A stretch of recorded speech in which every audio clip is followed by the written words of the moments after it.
All right, we're going to call the meeting to order at 6 p.m. And just to let everybody know, President David Sandoval and Board Member Melissa Ewing are phoning in this evening, so you'll hear them kind of talking in the room.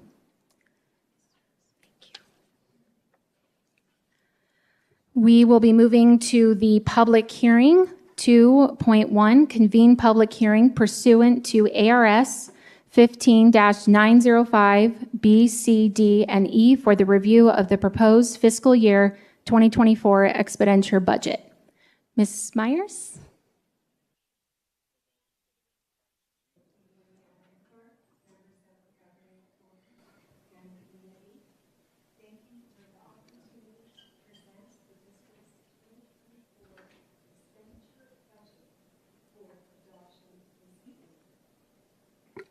Thank you. I'll say good evening again, Madam Clerk, members of the Governing Board and community. Thank you for the opportunity to present the fiscal year 2024 budget for adoption this evening. Thank you. Excuse me, Ms. Myers, I apologize for interrupting, but I believe we need to take a vote to convene the public hearing. Thank you for that point of order, Mrs. Contra. Yes, sorry about that point of order. So we will go ahead and take a vote to move to convene public hearing pursuant to ARS 15-905 B, C, D, and E for the review of the proposed fiscal year 2024 expenditure budget. Board members?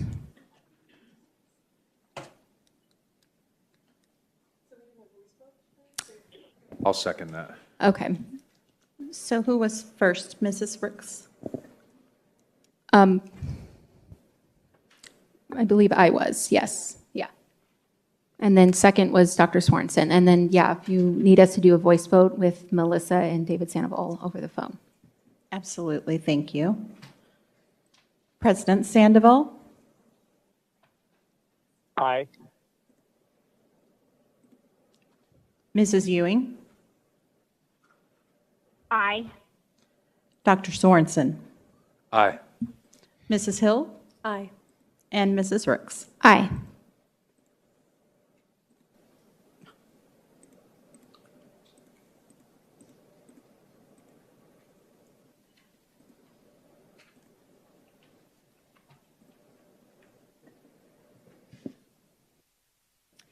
Motion passes 5 yeas, 0 nays, 0 absent.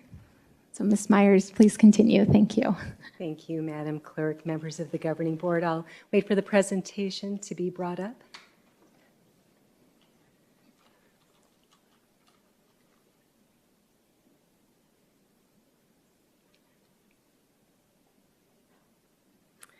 On June 22nd, at our last board meeting, I shared budget information and proposed budget amounts that include maintenance and operations, district additional assistance, classroom site fund, as well as select cash-controlled and grant funds that were included in the fiscal year 2024 proposed budget that was approved by the Governing Board at that same board meeting. I also previously shared that school districts are required to adopt a budget by July 15th each year and to hold a public hearing prior to the proposed budget being adopted by the Governing Board. The public hearing that is taking place tonight meets that requirement. The development of the expenditure budget is a multi-month process. The proposed budget has been published online at the Arizona Department of Education on their website, their uploaded portal feature, I should say, as well as Peoria Unified School District's website 10 days before tonight's meeting. Once the 2024 expenditure budget is adopted, budget revisions will take place in the months of December and May during the fiscal year. I have previously shared that each year various internal and external factors affect our budget process. Fixed and variable considerations include new funding from the state of Arizona that is based on student enrollment, inflation funding, teacher compensation, increased initiatives, as well as annual cost increases that include employee minimum wage, employer benefit costs, utilities, custodial services, curriculum, and student learning initiatives as an example. On June 22nd, I shared that the equalization formula is the basis for school district funding based on student enrollment. The fiscal year 2024 state budget included a 2.92% increase to the base level, which resulted in $9.4 million of new funding for Peoria Unified. In addition, district additional assistance, also referred to as capital funding, increased by 9.38%, resulting in $1.7 million of new funding. The state budget also includes a one-time state aid supplement of $300 million to be allocated by the Arizona Department of Education statewide to charters and public school districts based on weighted student count. This one-time funding can be used for M&O or capital purposes. I shared that information with you on June 22nd, and Peoria Unified's portion of that one-time funding is $9.5 million. The fiscal year 2024 expenditure budget also includes $33.1 million of funding from the district's 13% M&O override. Various fixed and variable expenses that were considered as part of the budget development process are listed on this slide and have been shared with the governing board during past presentations and governing board meetings. The budget impact of these expenses are included in the fiscal year 2024 expenditure budget. Maintenance and operations is where most of the daily expenses occur for the district and includes salaries and benefits, purchase services, supplies, utilities, special education, and student transportation costs. This year's budget, fiscal year 2024, has an M&O amount of $307,616,526. That is based on 34,318.6307 unweighted student average daily membership, as well as an estimate for our fiscal year 2023 budget carry forward. The governing board has previously taken action regarding budget priorities related to the $9.4 million of new M&O funding, including a base compensation increase for eligible employees that was based on years of service and other priorities that are highlighted on this slide. Capital funding is used to purchase technology, software, instructional aids, textbooks, vehicles, equipment, and capital repairs and construction costs for buildings and district infrastructure. The proposed district additional assistance budget for fiscal year 2024 is $58,578,607, including an estimate for our 2023 carry forward. The budget also includes the 9.38% funding increase for fiscal year 2024, which is resulting in $1.7 million of new funding, as well as Peoria Unified's estimate of our portion of the $300 million of one-time state aid funding that Peoria Unified will use for capital purposes. That totals $9.5 million for eligible capital projects. I also shared on June 22nd that over the course of fiscal year 2023, the district has developed a multi-year capital improvement plan to formally align budget priorities to facility master planning, strategic plan initiatives related to operations, maintenance, safety, as well as enrollment capacity concerns. Capital funded projects for fiscal year 2024 are listed in the plan and include both capital, new year, as well as carry forward funding, school facilities oversight board funding for renewal grants, E-rate, and future bond program funding sources. So that capital plan, improvement plan, has several funding sources embedded in the document. Projects in the fiscal year 2024 CIP, or Capital Improvement Plan, are listed on this slide and were discussed in detail at the last board meeting on June 22nd, when the proposed fiscal year 2024 expenditure budget was presented to the governing board for approval. Classroom Site Fund is defined in state statute and can be used for classroom teacher as well as student support services, function 2100 staff. And Classroom Site Fund is funded by a 0.6% sales tax, education sales tax here in the state of Arizona, as well as a portion of the K-12 State Land Trust revenues. I shared on the 22nd that our weighted student count for this upcoming year, current fiscal year 2024, is $758 funding per student, which is an increase of $50 or 7% from last year. This increase has resulted in approximately $2.1 million of new funding. For fiscal year 2024, our classroom site fund budget is set at $65,971,838, including the projected 2023 carry forward. For fiscal year 2024, the expenditure budget also contains a number of non-levy, cash-controlled, and grant funds. Several examples are highlighted in this slide. I will also note that there are no bond dollars included in the fiscal year 2024 budget. Also, I will highlight some of our grant and cash-controlled fund-related expenditures, including that we have high school resource officers that are provided by both the City of Glendale and City of Peoria. The fiscal year 2024 district's portion of that shared cost is $659,000, which will be funded from indirect cost, which is noted on this slide. In addition, there are $61 million of federal and state grants in the budget. District administration regularly monitors grant opportunities through the state, Arizona Department of Education, as well as the federal government for opportunities to support the district. And examples of those grants have been provided in the past.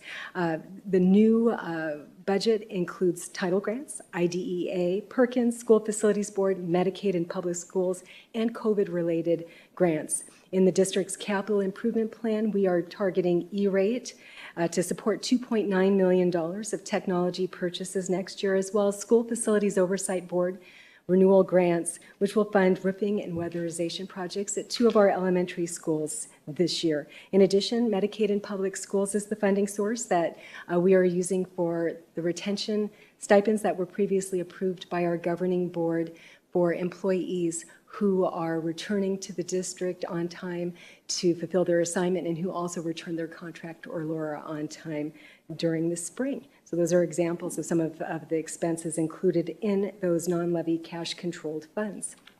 Administration has also previously shared that Peoria Unified has received ESSER funding from the federal government that is administered through the Arizona Department of Education. We've received that funding over the last 4 years related to recovery from the COVID-19 pandemic. ESSER 1 and ESSER 2 have been fully expended as of June 30th, 2023.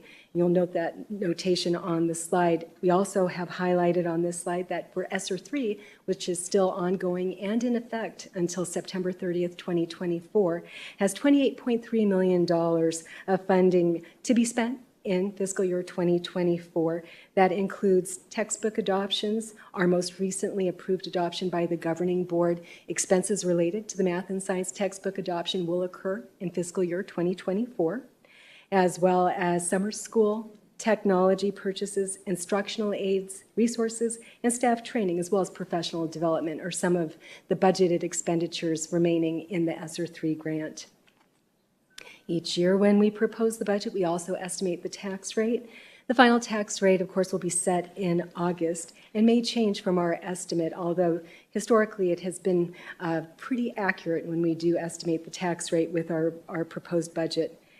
And you will note on this slide, as well as with our proposed budget, that there's a decrease in both the primary and the secondary tax rate compared to our last budget revision in May for fiscal year 2023. The main reason for the decrease, I've shared before, is an increase in the district's net assessed valuation for both residential and commercial properties, as well as the continued amortization of the district's outstanding bonds that have been sold in the past. Administration recommends that the governing board adopt the fiscal year 2024 expenditure budget as presented tonight after the conclusion of the public hearing and during the budget action item later in this agenda. And with that, this concludes the presentation. At this time, the community can offer comments, and I am also available to answer the questions from the governing board. Thank you. Thank you, Mrs. Myers. I will go to President Sandoval. Any questions or comments? No, none for me. Ms. Myers, as always, thank you for the in-depth and complete report. I know it's been presented to us over a course of a couple board meetings, so I have no further questions. Thank you.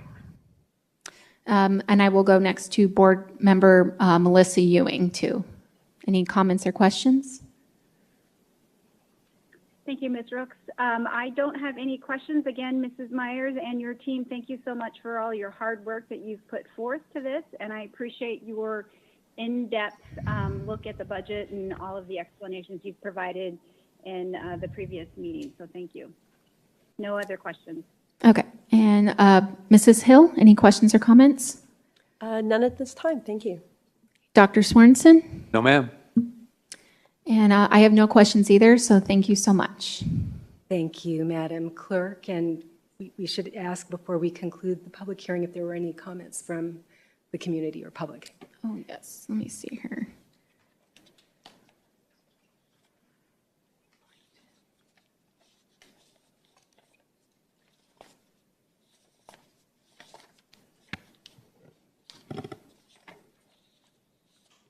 I do not believe so.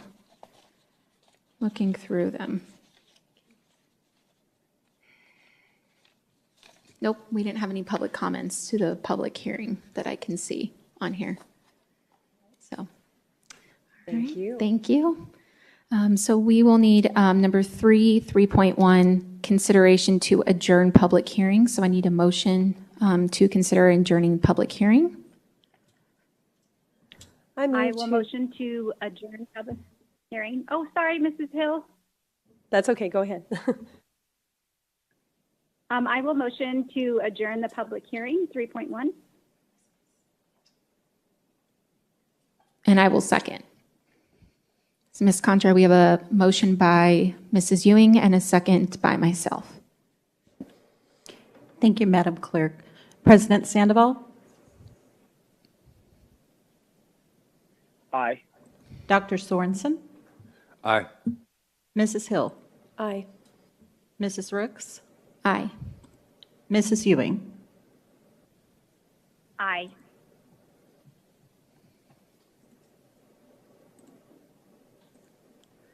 Motion passes 5 yea, 0 nay. Thank you, board members. Moving on, we will go to 4 opening exercises. 4.1, we will have our moment of silence and then our pledge of allegiance to follow. So, Dr. Swenson, would you like to give our pledge of allegiance? Yes, ma'am. Okay, thank you.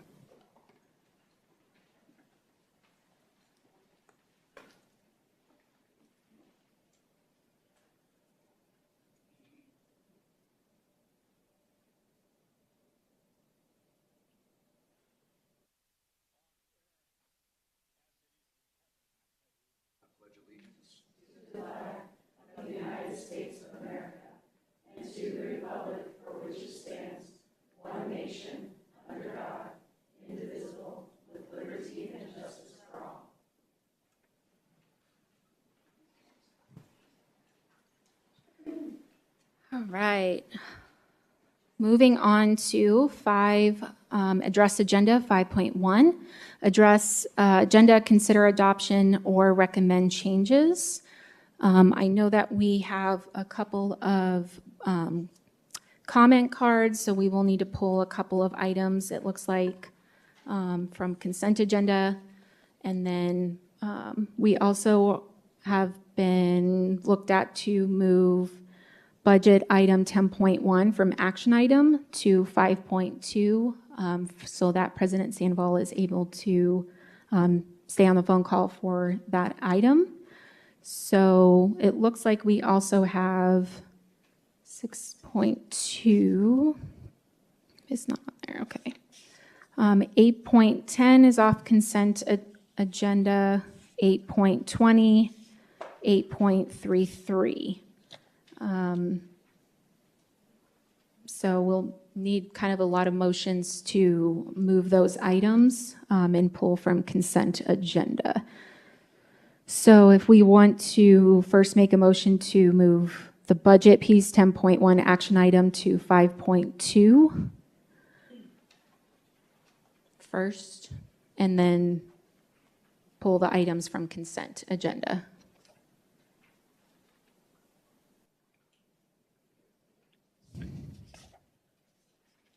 I will motion to move the let me see, the action item up to 5.2, and the action item, I'm getting the number, is 10.1 to 5.2. Thank you. I will second. I'll second that. Sorry, Ms. Hill.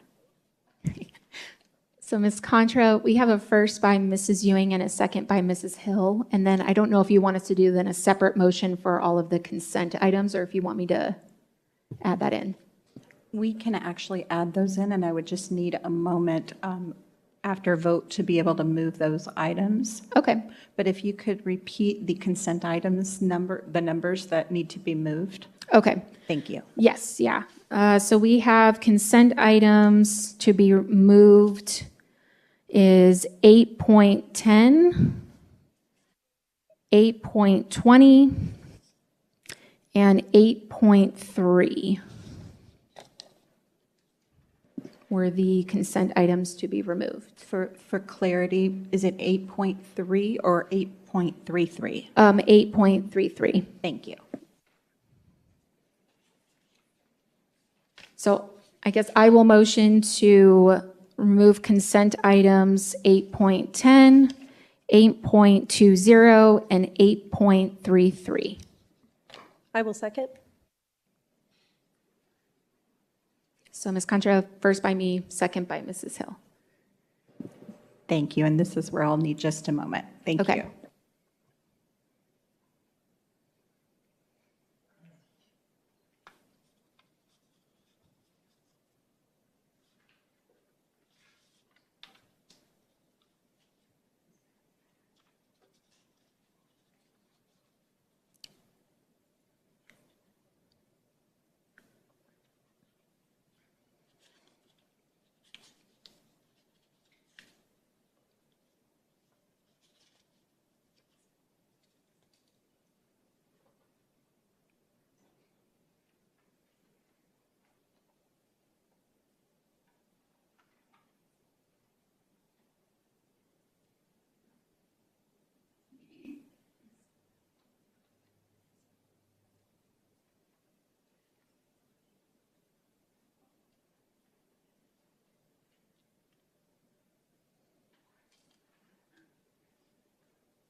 I apologize for the delay. That's okay. I know it was a confusing one, so I understand.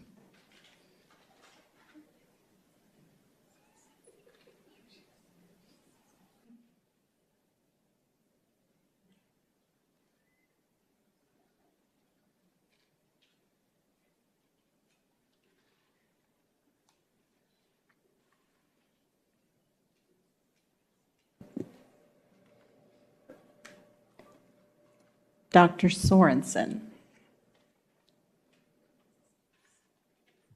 Yes, ma'am. President Sandoval,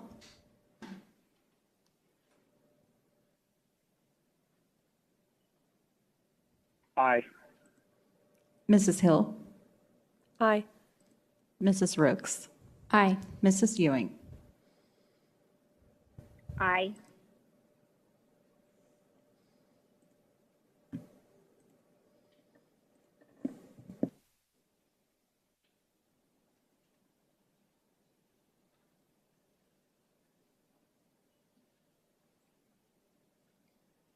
Motion passes 5 yea, 0 nay.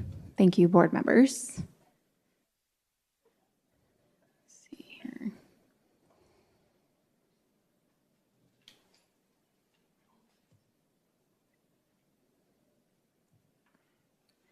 Okay, so moving on now to 5.2, consideration of adoption of the fiscal year 2024 expenditure budget. Ms. Myers, welcome back. Thank you. Madam Clerk, members of the Governing Board, Cabinet, and community, I do not have any additional information to share at this time that was not previously shared during the public hearing. Thank you. Thank you. So I will go to President David Sandoval. Any board comments or last questions? No further questions. Thank you. Okay. Mrs. Ewing, any comments or questions? I don't have any comments or questions. Do we have any, I don't know if you do it at this time, any public comment since it's switched? I believe. Yes, actually, we do have one public comment on this line item from being switched to 5.2. So we'll go ahead and start with that. Thank you, Mrs. Ewing. So for public comment, we allow 3 minutes for your public comment. So we have Vanessa Oslin Blair.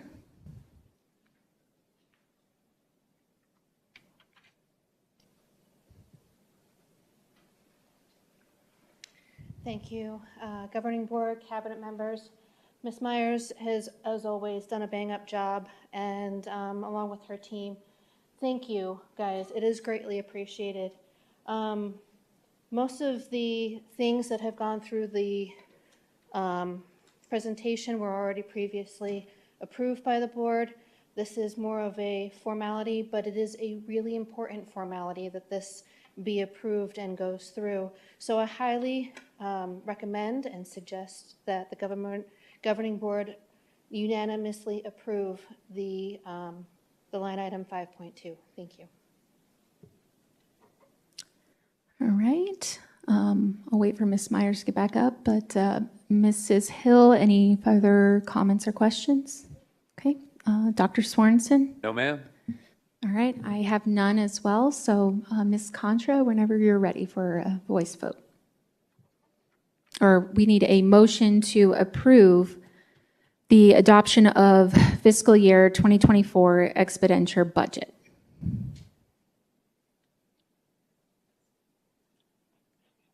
I will motion to approve the budget, the 2024 budget. I'll second that. So Ms. Contra, motion by Ms. Ewing and President Sandoval, second. Thank you, Madam Clerk. President Sandoval? Aye. Dr. Sorensen? Aye. Mrs. Hill? Aye. Mrs. Rooks? Aye. Mrs. Ewing? Aye.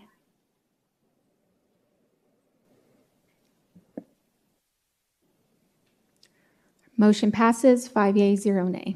Thank you, Ms. Myers. All right, moving on to recognitions, 6.1 recognitions. Mrs. Airy. Good evening, Madam Clerk. No formal recognitions to share this evening. Thank you. All right. Moving on to 6.2 board comments. President Sandoval. Madam Clerk, Brooks, Oh. I was just going to let you know that I'm actually going to log off now, but I appreciate the flexibility and, yeah, I'm going to log off. Okay, thank you. And I apologize, we have. Thank you. Okay, bye, President Sandoval. I apologize, we have a public comment tied to 6.2 board comments. Mrs. Leanne Roberts. Miss Leanne Roberts. Do I need to wait for this? There we go. For far too long, audience members have had to withstand the proselytizing and attempted indoctrination by board member Heather Rooks and board member Rebecca Hill. You have been asked to stop by other board members, your legal advisors, and audience members, yet you continue these actions. I am asking you to cease this behavior immediately, and I've written a formal request to President Sandoval to begin an investigation into your actions and take appropriate steps when the investigation is complete. I'll read a little bit of it. Don't have a lot of time maybe. This is a formal request to investigate the governing board members, Clerk Heather Rooks and board member Rebecca Hill, for abuse of authority, failure to comply with board policy, and possible violations of open meeting laws as follow. Abuse of authority. 1, using a position of authority to indoctrinate any persons in attendance in any governing board meeting by citing biblical scripture without the consent of those in attendance and without it being agendized. 2, trying to bully or intimidate other board members to change their vote or reconsider an already decided agenda item through publicly admonishing the vote of other board members, posting libelous comments about the character of other board members, and continually stating slanderous remarks about the other board members that may be damaging to these board members' reputations. B, failure to follow board policy. Any act, action, or verbal or written statement that goes against any board policy, but especially any act that Heather Rooks or Rebecca Hill has done that goes against policies AC, BBA, BBAA, BBBB, BCA, BDD, BEE, BEDD, BG, and KEB. Open meeting violations. Any act that goes against any open meeting law policy, but especially any act or action that goes against meeting law policy 7.52 or 7.951 or Arizona State Statute 38.43, 1.01. Time. Thank you, Mrs. 38.43. Okay, and I'll put this up there, and there's more. All right. Thank you. Thank you. All right. Moving on to Mrs. Ewing. I believe you're still on the phone with us for board comment. I am. Okay. Yes, and thank you, Mrs. Rooks. Yes, I'm on for the whole duration. Okay. Thank you.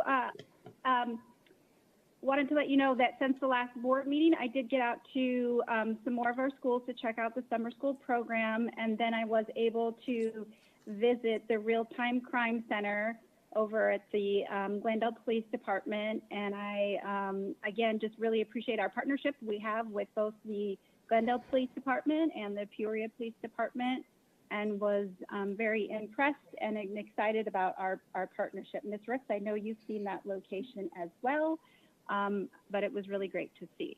And that's the only comments I have. Thank you. All right. Thank you. Mrs. Hill, any board comments? Yes, I do have a comment. I just want to reiterate our school motto, which is every student, every day, except for the girls. And I also want to comment that when I came into this position as a board member, I took a sworn oath to God. That was actually part of the oath that I took. I swore to God that I would uphold the Constitution, which includes my First Amendment rights, and to protect every single student at PUSD. So I will continue to try to fight for the privacy and the safety of every single student at PUSD. That is my primary role as a governing board member. So that's exactly what I intend to do. And I would also like to welcome Kevin Molino to the new superintendent position as interim, and thank you for filling in the shoes that needed to be filled while we're searching for a permanent position for the superintendent. So thank you for that. And that's all I have to say tonight. All right. Dr. Swanson, any board comments? No, ma'am. All right. I do have a couple of comments. First, I received a letter from the school district directing me to stop reciting Bible verses during school board meetings. The district asserts that doing so violates the Establishment Clause of the First Amendment. Based upon the district's letter, I will refrain from reciting Bible verses at this time and will have my attorneys at First Liberty Institute handle this matter. Thank you. I also want to thank Mr. Kevin Molino for stepping into this role. I know that there's a lot going on, and I appreciate you wanting to take responsibility and really work in this district, so thank you. And I also want to say thank you to Mrs. Kimberly Contra as our secretary. I know that she will be leaving, and we will definitely miss having her, and I'm saddened that I only got a couple months with you. So just want to say thank you for everything you've done for the district. I also have one last comment. It's come to my attention that as a board member, I want to reach out to teachers or staff who have been afraid to share concerns because they are told to stay quiet and not share things with the board. I am here. Don't be afraid. I want to hear your concerns, and I promise I will not share it of who it came from. Thank you.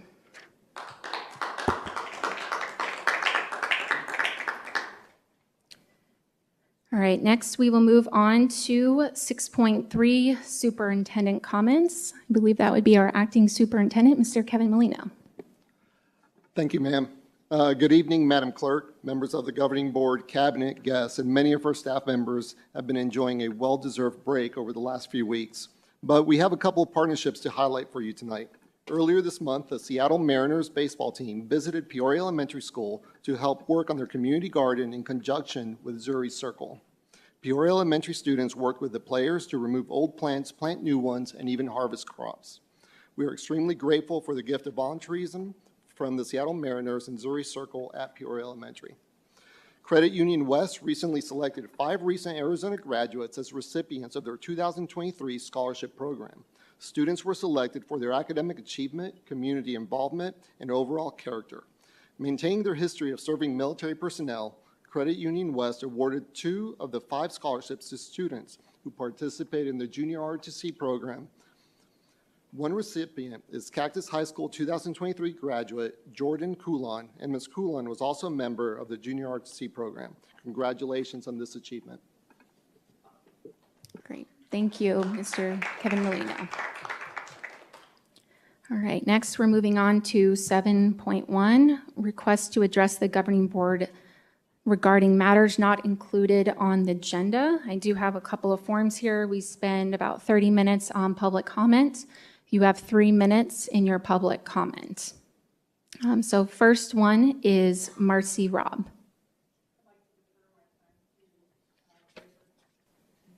Okay, let me just find her card real quick. Okay, I have it. Go ahead.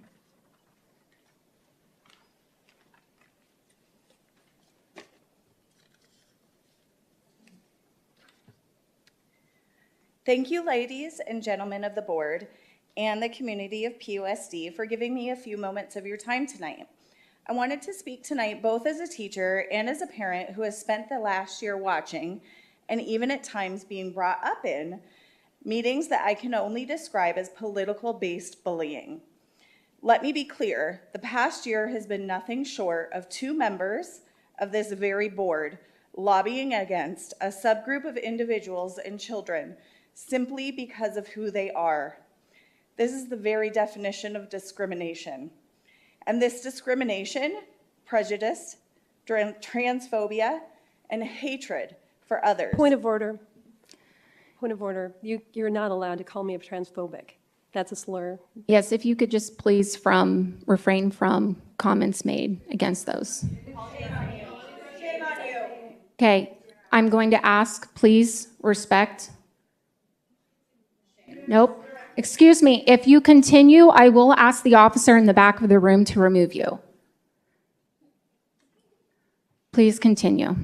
And hatred for others, which was modeled by 2 of our very own board members, was then encouraged to be repeated by the same community members each and every meeting. I am here to say today that enough is enough.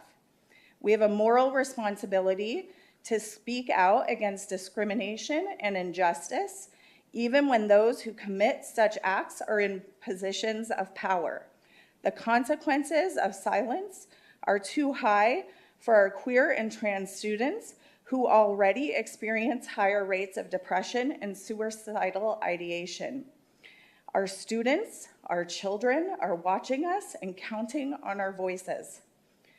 Our voices in the upcoming year should instead be focused on issues of true value to our schools and students, such as ensuring racial equity in school discipline, providing engaging curriculum in all subjects and classes, including special education classrooms, and providing competitive salaries.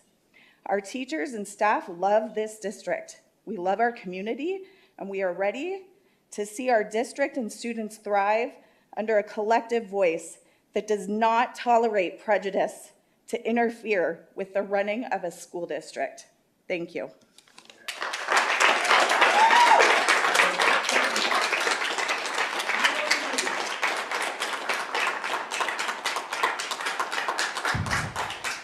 All right, next public comment. Okay, thank you. Next public comment comes from Leanne Roberts.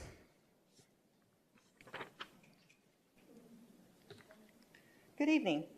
I can no longer sit back and only silently refute the lies, hatred, fear-mongering, and bigotry that has been happening in this boardroom since the beginning of COVID and has become even more pervasive since January of 2023. First, it was the evils of mask mandates, vaccines, then CRT, SEL, diversity and inclusion, and now it's the so-called bathroom problem. For the record, I didn't even know what CRT was until I heard about it in this boardroom, and neither did any of the people I worked with. Basically, it was a non-issue that was turned into an issue through exaggeration and outright lies. Same goes with the supposed bathroom issue. We have never had a PD meeting at my school to discuss students using the wrong bathroom or girls being scared that boys are coming into their bathrooms. Never. It's never been brought up because it hasn't happened at my school. We have had to talk about drugs and vaping in the bathroom, though. There's a problem there. So every time you make nasty comments about other board members not caring about the girls, or you butcher our district division, you are lying. The reason that 3 board members voted against creating a bathroom policy is because it was bad policy. It reeked of draconian ideas and fascism, and you lost. It's ridiculous that some board members continue to get community members to come to these board meetings expressly for the purpose to bully members that voted no on that bad policy. And that 2 board members that voted yes on that policy know that the only way for it to go back on the agenda is for one of the dissenters to ask for it to go back on the agenda, or if there's a change in the board. This policy would have the propensity to turn district employees into the Gestapo. Think of the legal ramifications. I do not want to be responsible for checking birth certificates. And there is no way that everyone in the school should know private information about children. Talk about a FERPA violation.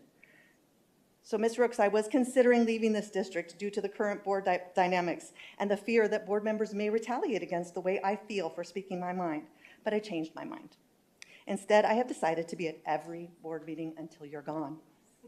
I will be here to call out every lie, every bit of fear-mongering, every piece of hypocrisy, and every ounce of bigotry that comes out of your mouth.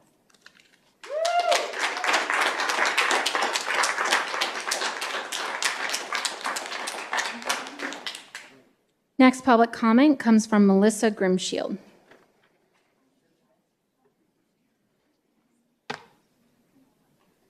Good evening, Madam Clerk, members of the board. It is a wonderful time of the year for many teachers like myself. We keep passing by the stack of school supplies at every store that we go to and trying to resist the urge to purchase everything that we need for the upcoming school year. It's this wonderful time of renewal. And this wonderful time that we could think about everything that went on the past year and what we can do better. And so I'm here to ask this board to do better. I've heard over the past year so much misinformation being spouted by members of the board. And it tears away the connection between the community, the parents, teachers, the school district, and the governing board. And things don't go well for our students when that fabric is torn. We need to work together. So I'm asking you to stop with misinformation. If something is an issue, go to Mr. Molino. Talk to the members of the cabinet first. Stop posting things on social media that you know are incorrect. Please, let's just work together over the next year so that we can do what's best for students. That's what the school district is here for, and that's what the community would like to rally behind, students. Amen.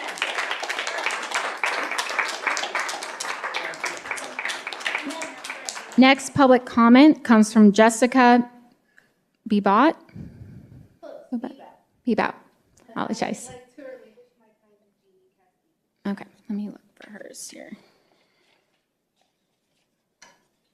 All right, Ms. Janine Castine. Good evening, Madam Clerk, members of the board. Clearly, we live in the upside down. And it's adorable that board members who create new mottos for the district to erase trans girls' entire existence want to get mad about then the honest assessment that they are transphobic. That's adorable. I just want to Point provide of order. You may not call me transphobic. I didn't. That's a slur. I Yes, said you did. didn't want Yes, to be you called did. that. Yes, Please. you did. Yes, you did. Anyway, I'm an English teacher and I'm a former school board member. I actually won awards for my school board service. I want to just give you some definitions because I love the English language. Diversity, the practice or quality of including people from a range of different social and ethnic backgrounds and of different genders and sexual orientations. Why would anybody be against that? Equity, the quality of being fair and impartial. Why would anybody be against that?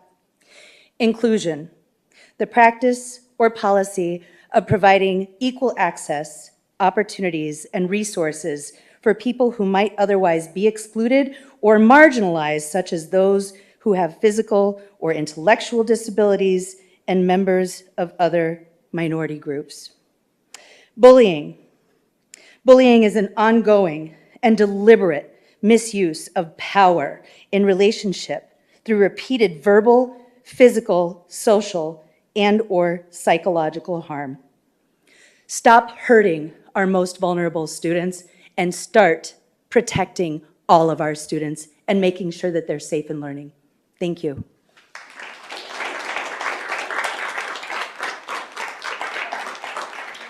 All right, next.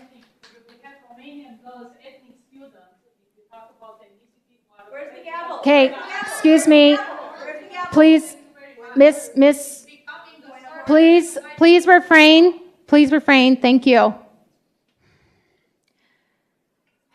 Moving on to next public comment, Mr. Ben Larby.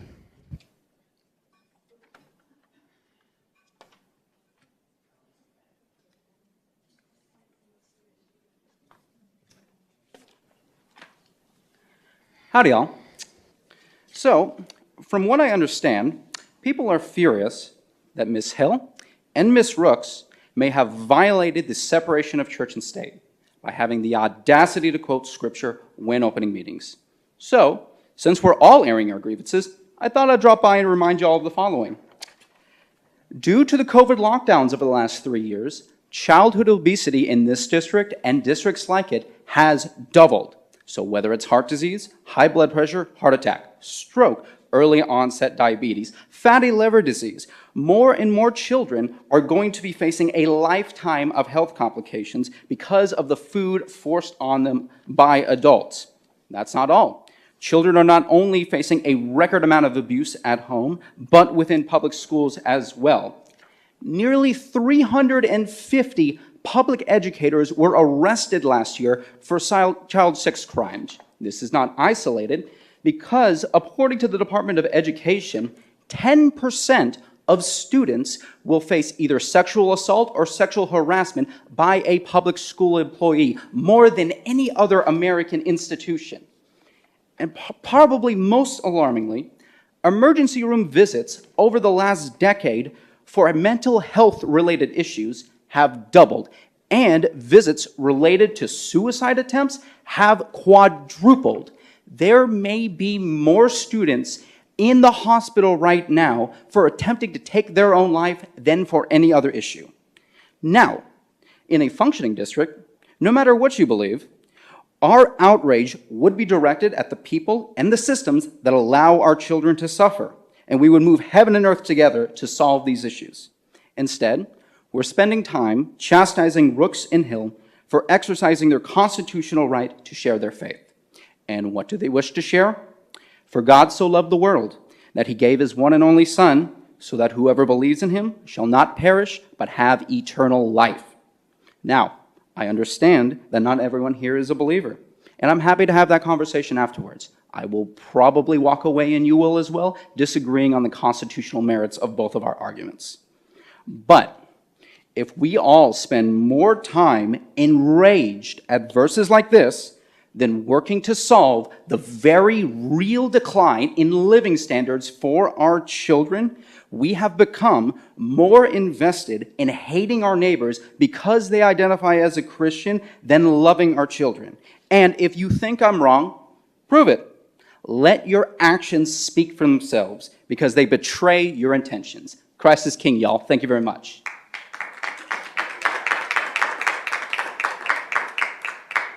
Next public comment comes from Teddy Todd.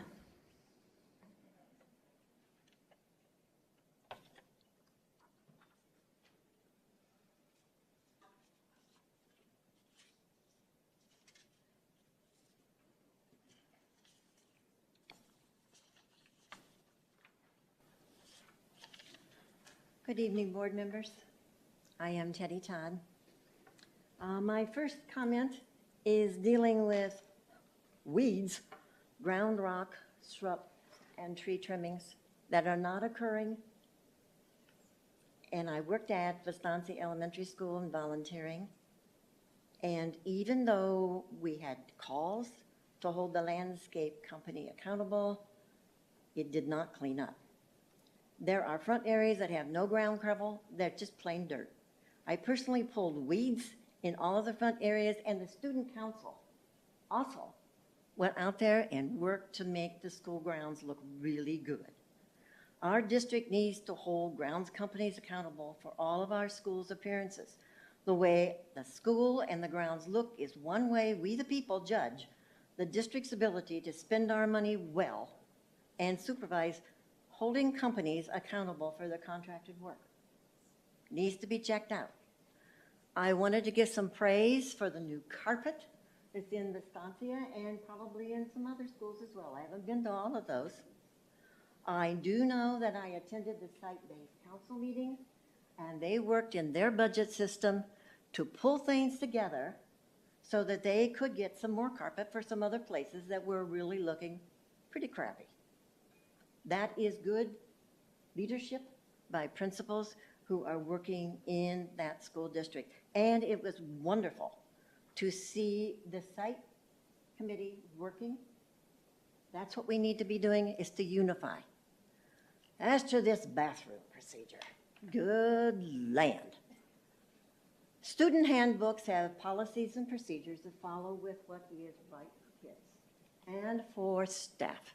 There's all kinds of things in there.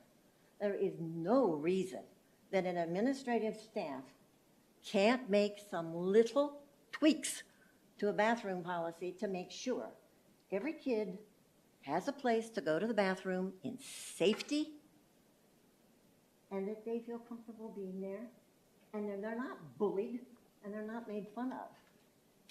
I've been a principal for years.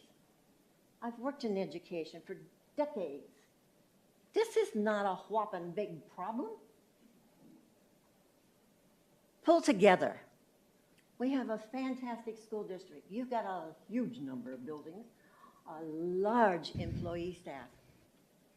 And I, in my visits to the schools, have found hard-working teachers who have spent their own money to try to have enough resources to work with the kids. And we're getting some new textbooks. Oh, hallelujah.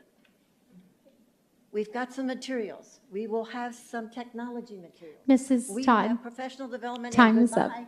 See you later. Thank you. Thank you. All right.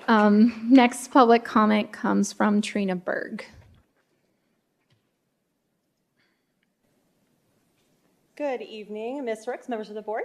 My name is Trina Berg. I am a teacher and parent in this district. And a couple of things that I just want to talk about, as I normally do.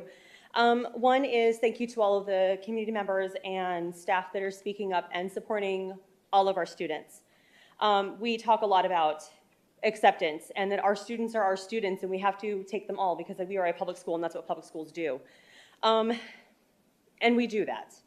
We have to be supportive of every single student who walks through our door, regardless of what they bring with them, regardless of their race, their sexual identity, it doesn't matter. We take them in and they become our students. And we teach them all throughout their educational career as much as we can. in doing that, we have to accept them as they are. There is no such thing as turning kids gay. If you could turn someone gay, like if you're straight, that just means you haven't met the right person that made you want to go gay, I guess. But we can't. You are just born with what you are born as you are, and we are accepting of every single student. As far as the bathroom thing, I agree. It's come on, it's over. Like, we need to stop. We already have policy in place that it is not, regardless of what you have posted online, that any boy can walk into any girl's bathroom. That is not the case. We need to stop saying that that's the case, because it's not accurate. You asked for information, and President Sandoval asked for information. How much would it cost to actually do a retrofit of our campuses? That's coming to you. So that's in the process, but yet you're still here complaining about it and trying to change our school logo or slogan and all these things. Come on. We have things we need to do. We have 2 massive adoptions that are rolling out. We still have a teacher shortage. We have problems that need to be solved, and this is not solving them. You are our school board, and your focus should be that, not posting stuff out on social media about the conspiracy theory of Parent Square. It's just how we talk to people. It's how we communicate. I'm not sure where the conspiracy theories come from, but come on. Religious views kept humans from accepting the fact that the solar system was, heliocentric for 1,500 years. Finally, science was okay, this is we've got to move past that. I've heard that it's basic biology. It's not basic biology, it's incomplete biology. And we have to stop saying that. It's incomplete in the same way that when I teach my students that 4 hydrogen become 1 helium, and that's how we get electromagnetic radiation from the sun. It's very simplified. It's incomplete knowledge because my students are not astrophysicists. So I'm going to teach them the basics. When I teach my students that radioactive decay has helped us figure out that the Earth is 4.6 billion years old, that's incomplete knowledge because it's a lot more complicated than that. All right, Mrs. Thank Berg, you. time. Thank you.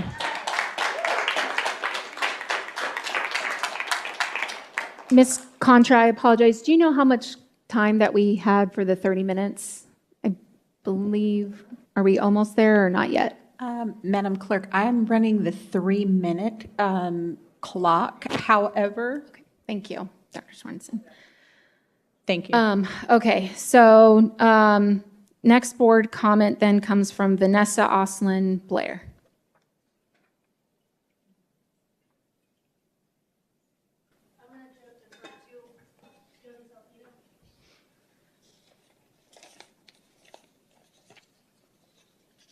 Okay.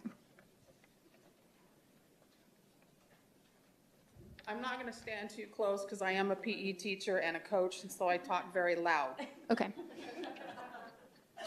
Good evening, everyone. My name is Jody Salcido. I've had the pleasure and pain of working in PUSD as a coach, mentor, motivational speaker, nurse, counselor, tutor, EMT, student defender, and life changer. But to sum up all of my titles, I am a difference maker because I am a teacher. I've had the pleasure of working with students in grades kindergarten through 11th grade in PUSD. I recently decided to leave. And the only reason I've left the district is because I am a parent first and foremost. And my own high school daughter lives out of town, and I am relocating to be with her last 2 years of high school. In 2 years, I may come back to the district and run for school board because I will have retired by then. I've experienced the high school scene and the elementary scene in the district. I am here to tell you one thing. We have adults here in this room who are trying to scare elementary students into thinking horrible things will happen in the bathrooms on campuses across our district. It is a lie. There is nothing strange going on in our restrooms. Your students are safe. Are there things that need to be worked on? Sure. But every school district has things to work on. Peoria has been a great place for my own children and for me as a parent and employee. Parents, let me set some things straight. I've seen some of the most amazing things that your administrators, support staff, and most importantly, teachers are doing in these classrooms. And they're the ones that are in the trenches doing these things, even though you are here saying the things that you are saying. And if I had littles again, I would bring them back to PUSD because I believe in the teachers. I've spent countless hours in classrooms across the district. All I can say is wow. Take some time off, parents, and check out the magical things happening day in and day out for what you do. I appreciate each teacher and the amazing things I've seen. Keep rocking the classrooms. As far as two board members throwing an employee under the bus, I have nothing to say to you. Since I am an educator licensed by the state of Arizona, I will teach you two board members a lesson in kindness. Now listen closely. There is only one race, and that is human. Two people are citing Bible verses. Thank you. Thank you. Sorry, Peace out public to all comment. my friends.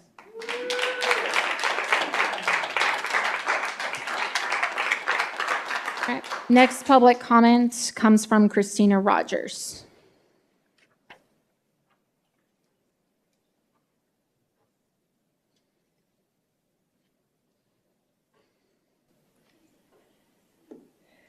Good evening, ladies and gentlemen. First of all, there is one thing that is on my mind as far as them saying, is everybody's up here saying that they're taking care of our children, they're doing the right thing for our children. The problem is through COVID, you didn't. And now you're asking us to trust you again.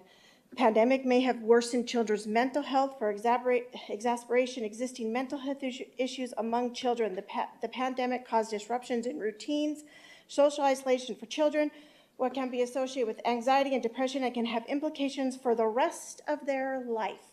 The rest of their life. The board members sat up there and made our kids stay home. The board members sat up there and made them stay masked, which now we all know was unnecessary. So now our kids, us as parents have to sit back and try to fix the damage that was done. So yes, we are going to continue to come up here and fight for our children. Do I think that kids should not be able to use the bathroom? No. You guys come up here and say that we should be supporting all children. You are absolutely correct. So all those 140 girls that sent in letters asking for boys to stay out of their bathroom, where's their support? So when you say that this is not happening, it doesn't happen in our schools, what are those 140 girls at Liberty High School talking about?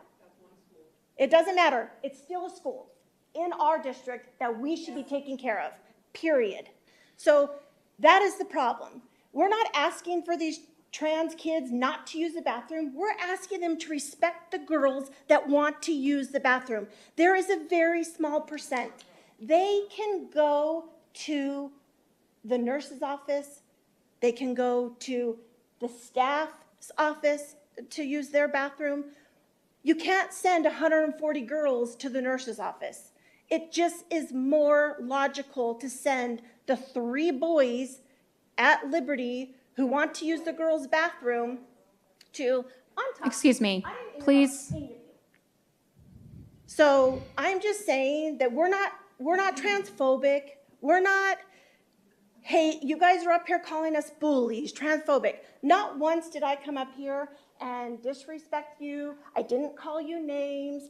I didn't put you down for your views. But every time you guys come up here, you put us all down for our views. And not once have any of us done that to you. It's disgusting. And the sad thing is it's our teachers. It's our teachers who are teaching our children, and they're the ones being the bullies. It's disgusting.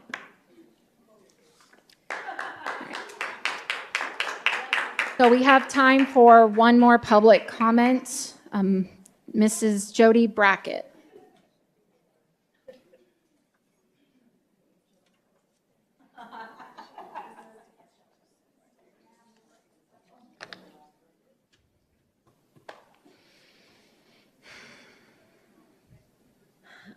First of all, the bathroom policy that was presented earlier was a good policy. It's for boys to go in the boys and the girls to go in the girls' bathroom.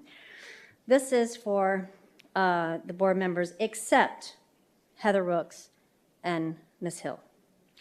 This is my responsibility as one of the people to frequently remind you, the board, of your position and your duties as those who are elected by the people.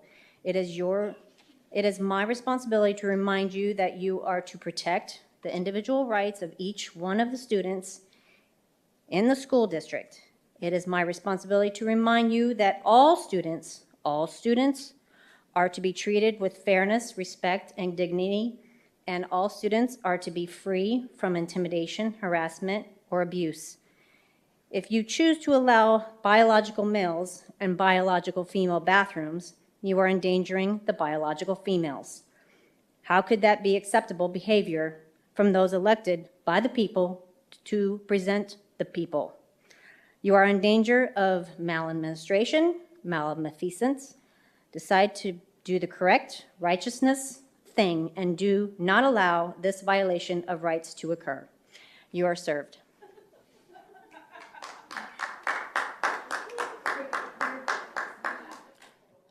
And that concludes public comment this evening. We will now move on to 9.1, items removed from consent. 9.1, Microsoft Foundation TEALS Program Memo of Understanding. And I believe we had public comment tied to this line item. So we will hear from that first, and then we'll move to cabinet and board member comments and questions. So again, 3 minutes per comment. We have Christina Rogers.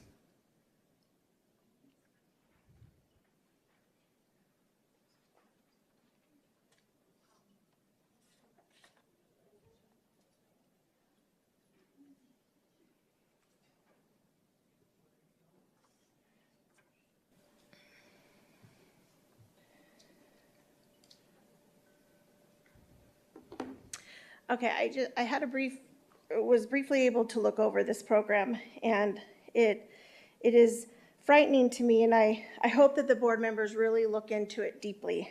Hold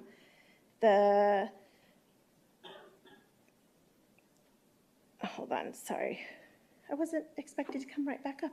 Okay, so the TEALS believes that every classroom should reflect the demographic of larger school of community population, particularly in terms of race, ethnicity, gender, and disability status. They also are having volunteers bringing computer science education to additional 620 schools, primarily serving Black and African American students to strengthen their thing, which all sounds good, but the bad thing is it's also trying to segregate our children. They want to segregate them by race, and that's terrible, because basically what happens to my nieces who are biracial? What happens to them? Where do they go? What side do they choose? Where do they fit in? What side do they pick? We got rid of segregation in 1964 for a reason. There are plenty of studies showing that segregation does not work. You can look them all up. I pray that you think about this when you're looking into this program. God's children belong together, not separated. Keep in mind, affirmative action is no longer as of June of 2023. So I would assume if it's no longer allowed, federal money should not be placed into a program that is going to segregate our children. All children deserve to learn together so we can learn to live together and grow together. And I don't want my nieces to have to pick a side. All right, last public comment comes from Tiffany Benson.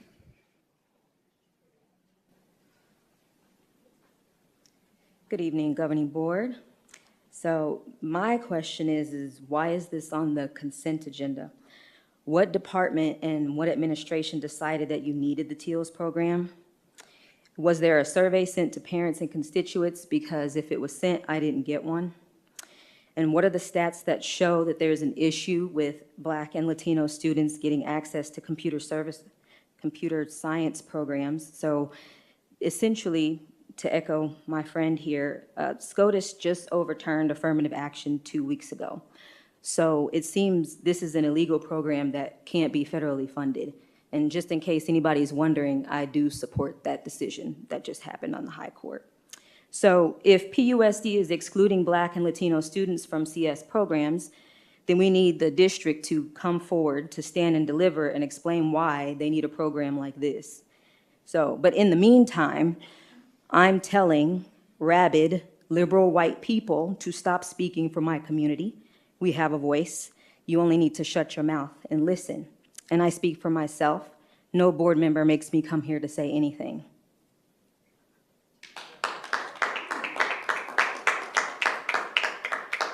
All right. So we have here presented by Dr. Teresa Hernandez and Mrs. Myers. So I will go to Mrs. Hill first. And Mrs. Ewing, I know you're still on the phone, so I will get to you as well, just so you know. But Mrs. Hill, do you have any comments or questions regarding this line item? I do. I kind of have the same concerns that were mentioned with regard to this program. It's very confusing to me because we offer the same equal opportunities to every single student at PUSD. To provide something like the TEALS program, which is basically stating that we're not actually providing equal opportunity to every single student, that's something I think we should definitely look into. If that's going on, what are we doing wrong? There is no place for this TEALS program. It does not make sense to me. Everyone gets equal opportunity if they have interest in computer science, and if you don't, maybe that's not your skill set or your God-given talent, maybe it's someplace else. But trying to, you know, cater to a subset or a community that, you know, they have opportunities, everyone does, at all of the, you know, classes, the courses, and the education that we have available. Also, I don't know how much this is going to cost, and the affirmative action that was actually just stipulated with the Supreme Court recently does make me ponder if this is even valid. So I don't understand why we have this at all. So that's my comment towards it. All right. Dr. Swanson, do you have any questions or comments? No questions or comments at this time. Thank you. Okay. Mrs. Ewing, do you have any questions or comments? I don't have any questions or comments. Thank you. Okay. So I did have a couple of questions regarding this, so I'll kind of defer over there to Cabinet. I know, you know, I spoke to Dr. Hernandez today, and I appreciate her taking the time to go over this with me and break down that we are a shortage of computer science teachers and that this program does work in bringing in those kind of key areas of instructors or, you know, those people who are trained in that area into the classroom. But I have reservations about this because it says here that when determining which schools will be accepted, Microsoft and the school district will consider a variety of factors which are detailed throughout the implementation guide. And then it has here, see partnership requirements and diversity, equity, inclusion. And so I looked up their website because it's in the memo, general overview, and I wanted to see what this was about bringing into the district. And it does have in there that those diversity, equity, inclusion are core tenets of the TEALS program. It primarily serves students that have been excluded from learning computer science. There's a statement from Microsoft for their commitment to address racial injustice. So I had reservations about it. And again, it's on the consent agenda. There's not a lot of other information to kind of go off on it with just a memo. I would have liked to have seen more of a presentation of it. And again, I would like to see if there are ways to search for other organizations or other companies to bring in to help with the retention of computer science teachers. So those are kind of the questions I had. I don't know if Dr. Hernandez has anything else to add, but those are just my reservations as well. Oh, can you? Yes, Mrs. Ewing is here. Yes. Good evening, Madam Clerk, members of the board. If I may share a bit more about the TEALS program being a Microsoft Foundation. The intent is to connect business professionals with industry expertise with our schools, and as you mentioned, supporting the computer science teachers that we do have to be stronger, better, faster, more fluent in the computer science area.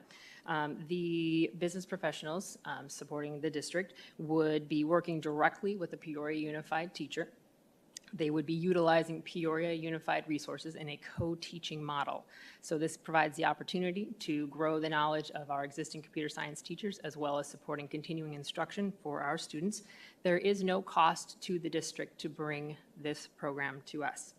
In the co-teaching model, the industry expert and the Peoria Unified teacher would work together, again using Peoria Unified resources in order to plan and develop what that content will be. And in the Microsoft TEALS program, it's a trained computer science professional from the technology industry. They work with our classroom teachers on specific areas such as computational thinking and problem-solving skills by team teaching the computer science standards and providing opportunities to work on authentic project-based learning activities with industry guidance.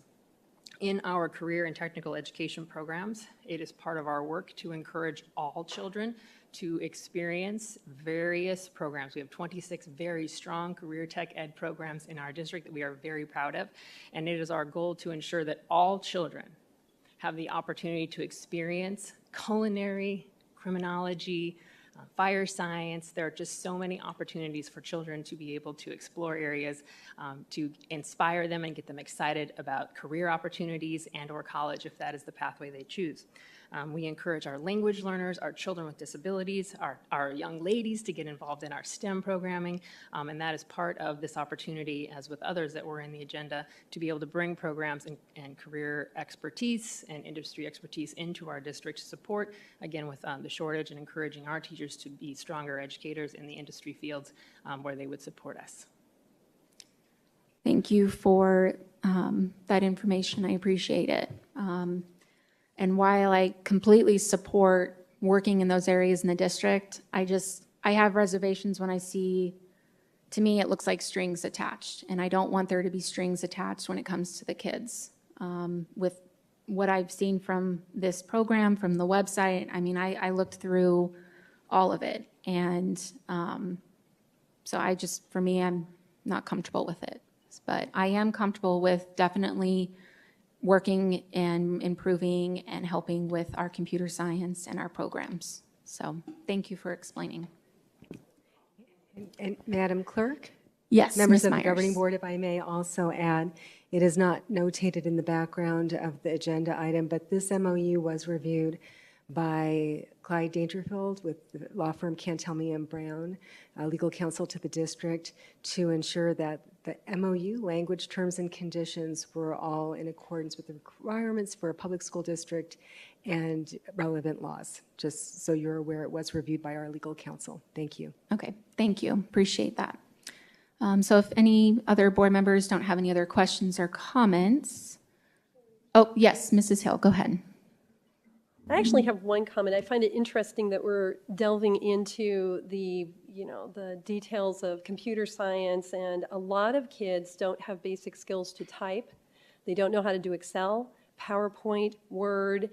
I'm just surprised that we're willing to go this extra mile into computer science, which is much, much more invasive into technology and computer science than my family is very involved with that. I have a lot of family members that code and are systems programmers for big companies.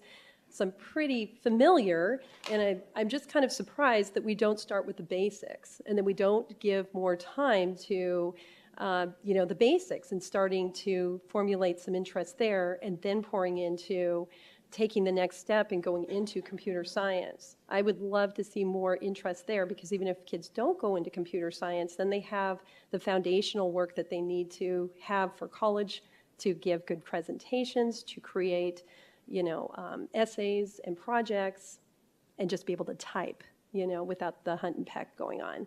Because most seniors that I know, or people that have graduated from high school, can't type. They can't. They're hunt and pecking.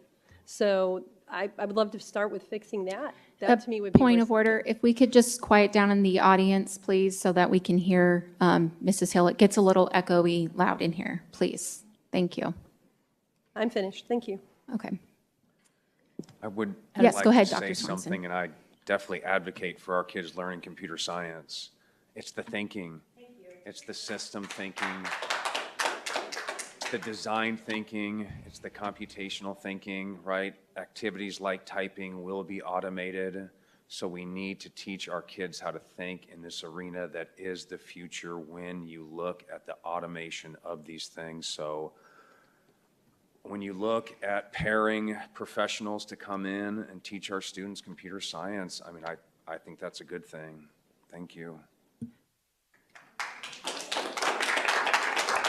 I see, Dr. Hernandez, were you looking to me, giving me a look to, yes, okay, go ahead. Thank you, Madam Clerk, members of the board. I would just like to highlight for a moment the Arizona educational technology standards that are embedded in the work that we do K-12 here in our district. We are a proud one-to-one district. We are working through embedding technology into the pedagogy of instruction and how we do that. So it's not just a laptop used to take notes or search the internet for resources, but we are working with children to engage, enhance, and extend their learning through the use of incorporating technology. In addition to selecting high-quality curricular resources that have a focus on ensuring children are using the technology skills that they are learning within our classrooms to plan for college and career and to access information to help them, again, choose that pathway. Also, I'm proud to highlight the strong TLC program that Peoria Unified has had for years. In our junior high setting, children are given access to a variety of coursework that allows them to explore, learn those skills that we're talking about with the computing and the spreadsheets and whatnot at that entry level. And that some of our schools are even able to offer those courses down into 4th and 5th grade. So the skills to basic computing and utilizing internet for improving instruction and whatnot are very much in place in our schools, which support children in choosing those coding pathways and the different opportunities for computer science. It is one of the cornerstones that we are very proud of here in Peoria. And you'll note that the specific schools, Centennial and Kellis, and of course our Met Professional Academy is where the computer science support is being targeted for, to ensure that as children are coming up with those skills that they are developing in K-5 up through 6-8 and into 9-12, they are prepared to engage with computer science and are prepared to be successful. And I'm very proud of the students who have come through, particularly the students who have graduated with having finished the Met. Some of their stories are outstanding, and the work they've been able to do with the foundation they've been given here in Peoria Unified. Thank you. Thank you, Dr. Hernandez. Appreciate it. All right. If Go I ahead, could Ms. add Ewing. something, Mrs. Rook? Yes, go ahead. I just wanted to echo what Mrs. Hernandez said about the TLC program. Mrs. Hill, I know you raised several issues about having some of those base skills. When I was a substitute teacher, I was in those TLC classrooms, and they were learning just those things you were talking about. And again, being a substitute teacher, working with the kids when they would go into the computer lab. So all of those basic skills, they are learning in the K-8 timeframe when they're at school. And I think that this is certainly, to all of our board members and to the district, this is certainly a great opportunity for our teachers to be working with professionals in the field. And computer science is changing so rapidly. Anything we can do to make sure that our teachers are skilled and trained top-notch for the to prepare our students so that they're ready as soon as they leave high school to be skilled in computer science. I think this is a great opportunity for our students and also for our teachers, reminding everyone that our top focus is on student and student achievement and preparing them for to be successful beyond high school. And I think that this program for those kids who are interested in computer science will really help them to accomplish that. Thank you. Thank you, Mrs. Ewing. I just would like to add, I'm not advocating for getting rid of computer science. What I'm saying is I'm not comfortable with this specific Microsoft Teals program. I just don't think with, again, having strings attached and the way that it has on their website listed, it just doesn't seem very unified with the school district. So that's just how how I wanted to explain it. So if no other further comments or questions from the board members, I will need a motion to approve the 9.1 Microsoft Foundation TEALS Program Memo of Understanding.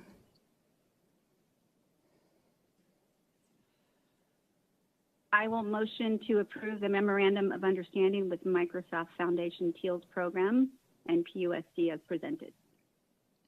I'll second. Mrs. Contra, we have a motion by Mrs. Ewing and a second by Dr. Sorensen. Thank you, Madam Clerk. Dr. Sorensen. Aye. Mrs. Hill. Nay. Mrs. Rooks. Nay. Mrs. Ewing. Yay.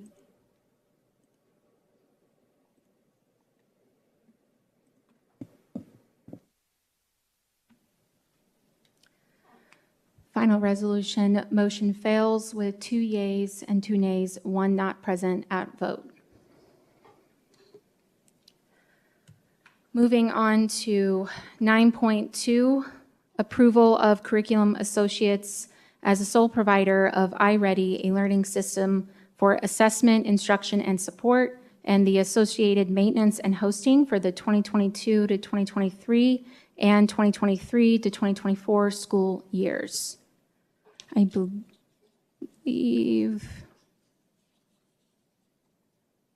let's see here.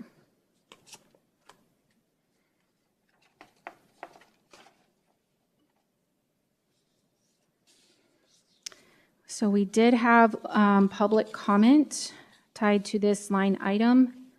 So we'll go ahead and start with that first. We have Teddy Todd.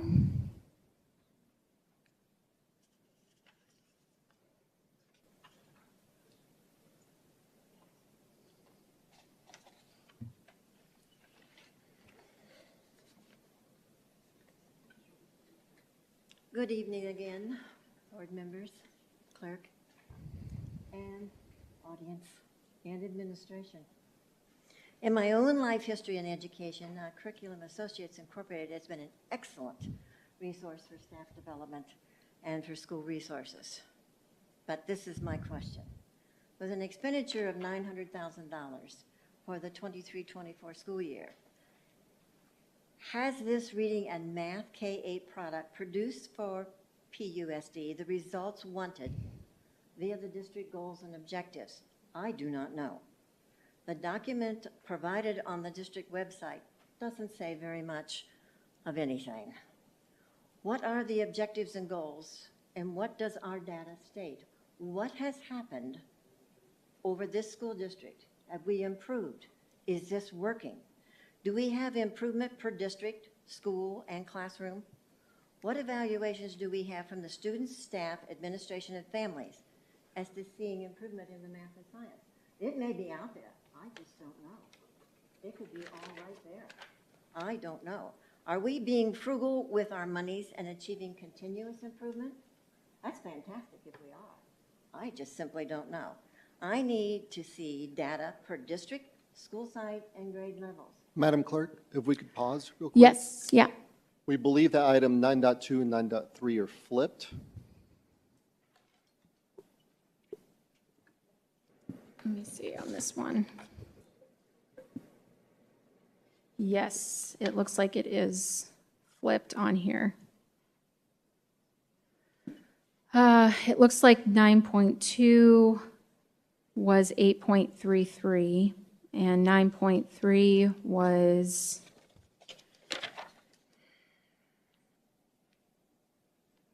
8.20. Correct. Okay. Do we need to continue or do we need to amend, I guess? Is there public comment for 9.2, which was 8.33? Yes, this is what she's speaking right now. We believe she's speaking for 8.20, which is 9.3 now. She's speaking for iReady, the 8.3. iReady is 9.3, approval of curriculum associates as sole source provider of iReady and learning system. On ours, it says 9.2 for, yeah, mine does. So refreshing, maybe? Mrs. Ricks, maybe refresh, it would populate correctly for you. Okay.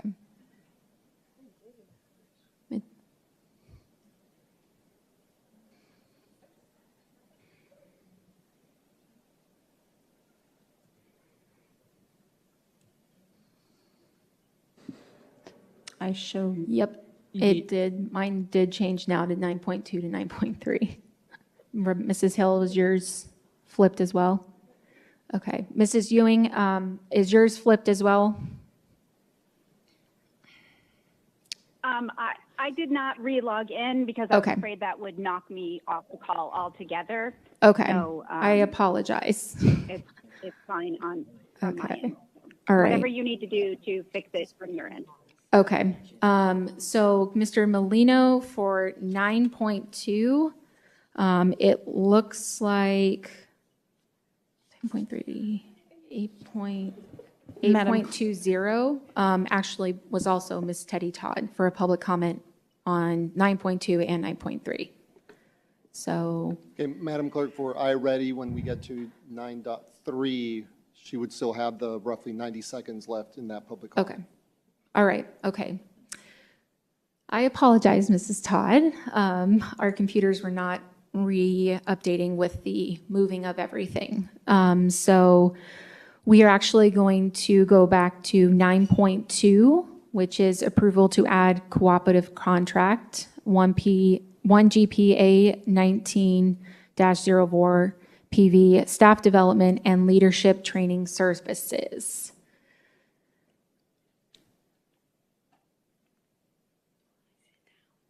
And then again, we'll go to public comment. So if you would like to, you have 8.20, which is 9.2. So if you'd like to read that one, I apologize. Okay. Dr. Sorensen, is yours refreshed as well with the correct language? Yes, ma'am. Okay.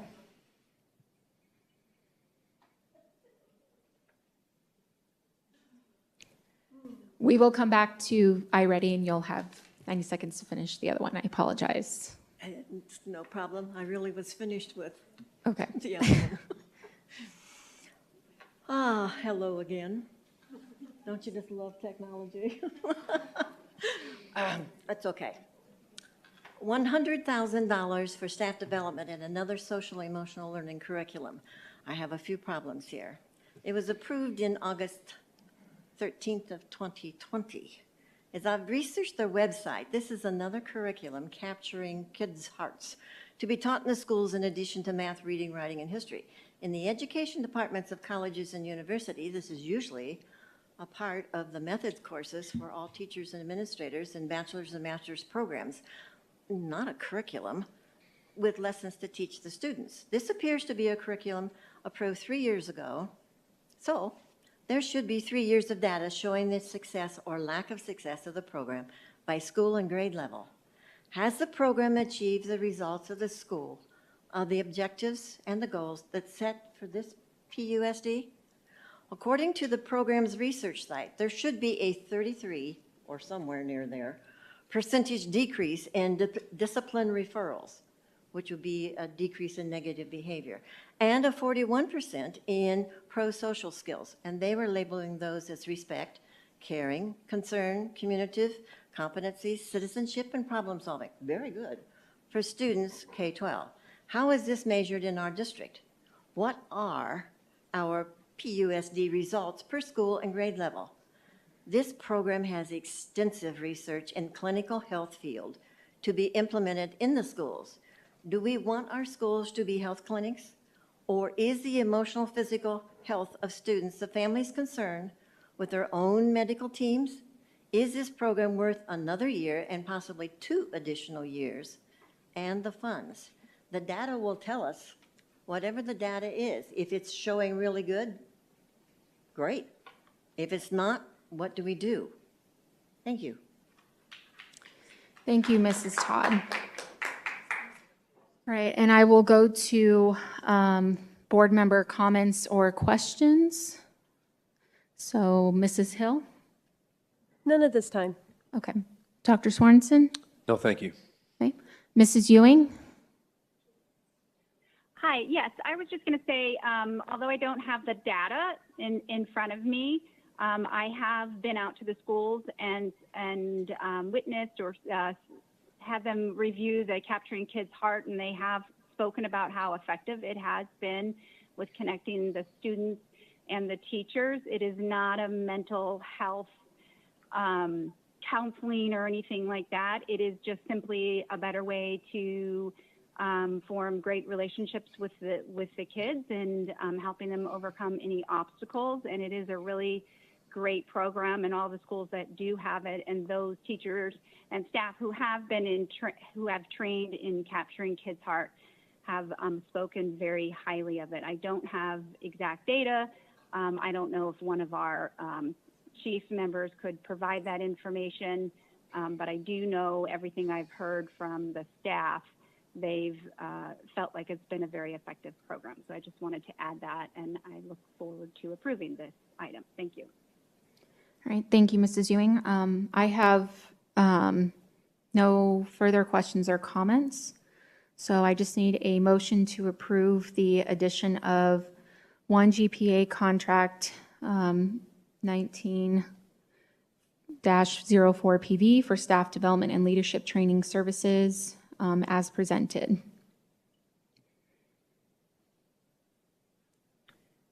I will motion to approve the addition of one GPA contract for staff development and leadership training services for the period of 1 year and renewable for up to 2 additional 1-year extensions as presented. Thank you. I second. Mrs. Concha, we have a motion by Mrs. Ewing and a second by Dr. Sorensen.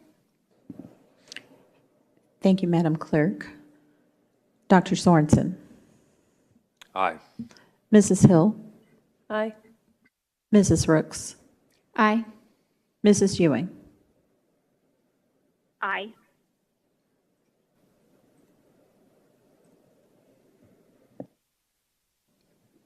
Motion passes with 4 yeas and 1 not present at the vote.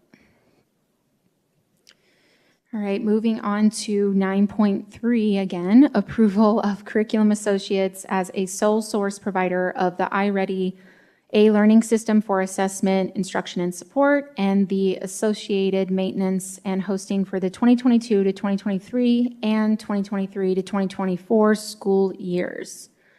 So I will refer back to Mrs. Teddy Todd for public comment on the iReady, and she can have the clock back up for Ms. Contra. Thank you, Mrs. Contra. You're welcome. And just to clarify, I believe it was 90 seconds. Am I correct? I think that's what Mr. Molino said, so thank you. Thank you. I thank you. Hello again. I did finish. That was the end of what I needed to present. Do I need to speak it again? Do I need? Nope. I do. I just wanted to make sure we gave your time back to you. So if you're all finished, thank you. You may have the time for the rest of the board meeting. Thank you. All right. Any questions or comments, Mrs. Hill? Yeah, I guess I kind of have a little bit of some reservation over using iReady as well. I think phonics would possibly be a better choice. I don't know that we've actually seen any fruit from iReady or any improvement over just taking standardized tests to see if actually iReady is actually making an impact and a difference and moving in the right direction. So I don't know if this is where we really want to put our money. I mean, we spend a lot of money on curriculum and invest in our kids, and if this is a product or a curriculum that's not working or it's not good enough, then we maybe need to look elsewhere. So that's my 2 cents. All right. Dr. Sorensen? No, ma'am. Okay. Mrs. Ewing, any comments or questions? So I can say from what I've seen in the classroom, iReady, you certainly can do benchmarking testing with that to see where kids start off with, and then they can work through different levels. I believe it is used for both math and ELA, but it helps kids who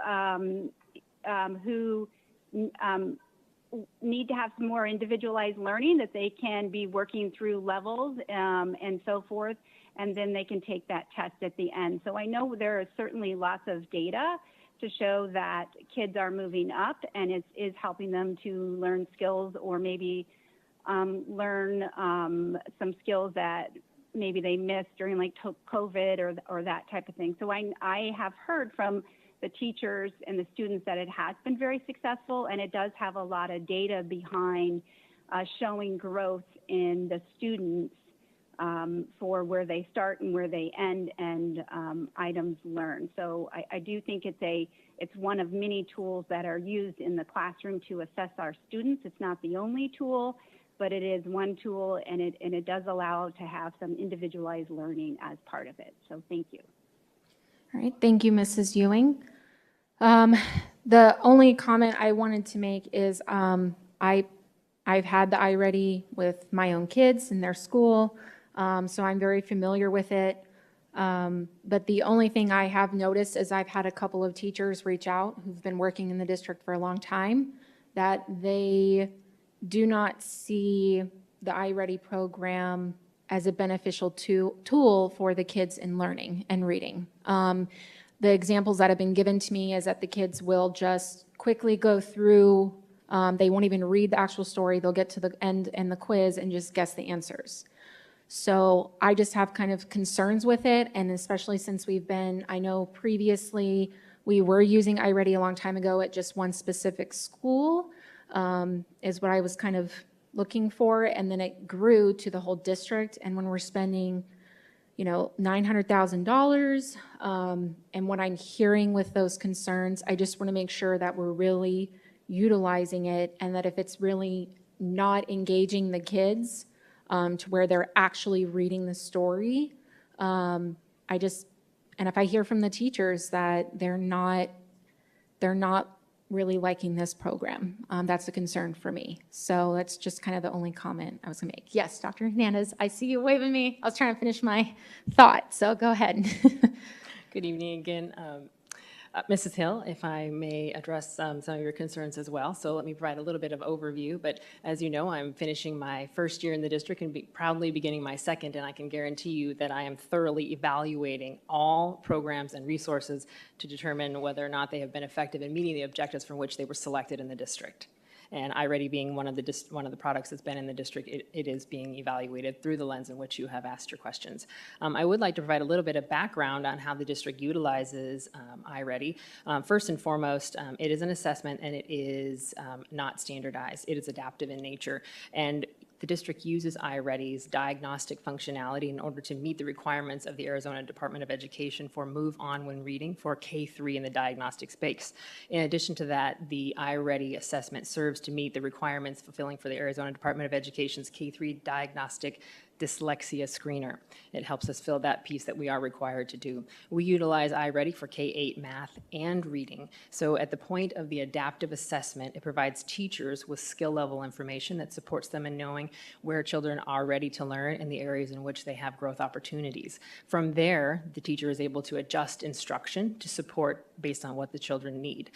In addition to the other purchases that we use from iReady are their adaptive program, which assists teachers in providing additional opportunities for children to practice and to get more data on how well they're coming along in the skills as we are reinforcing them, reteaching them, or enriching skills. So it's not just on the end where students may have growth opportunities in their skill deficiencies, but it's also on the enrichment end. When you have children in the classroom who are excelling, it gives them the opportunity as well to continue at their pace to acquire more skills so they are able to move forward. So the adaptive program component matches where the student is at in their learning and provides them opportunities at their level of learning and provides the teacher indicators on where the children are in progressing and acquiring those skills. It is a very diverse program. The district has had it for a long time, and I am completing a comprehensive review of it over the course of the next school year. Thank you. Thank you, Dr. Hernandez. And if once we're doing that over the school year, if maybe we can get some feedback from the teachers, really see if the students are actually engaging in the stories, reading through them, just so we can address some of those concerns, I'd appreciate it. And Madam Clerk, if you would feel comfortable, please feel free to direct any teachers to me who have feelings or thoughts or would like to provide that feedback on iReady specifically.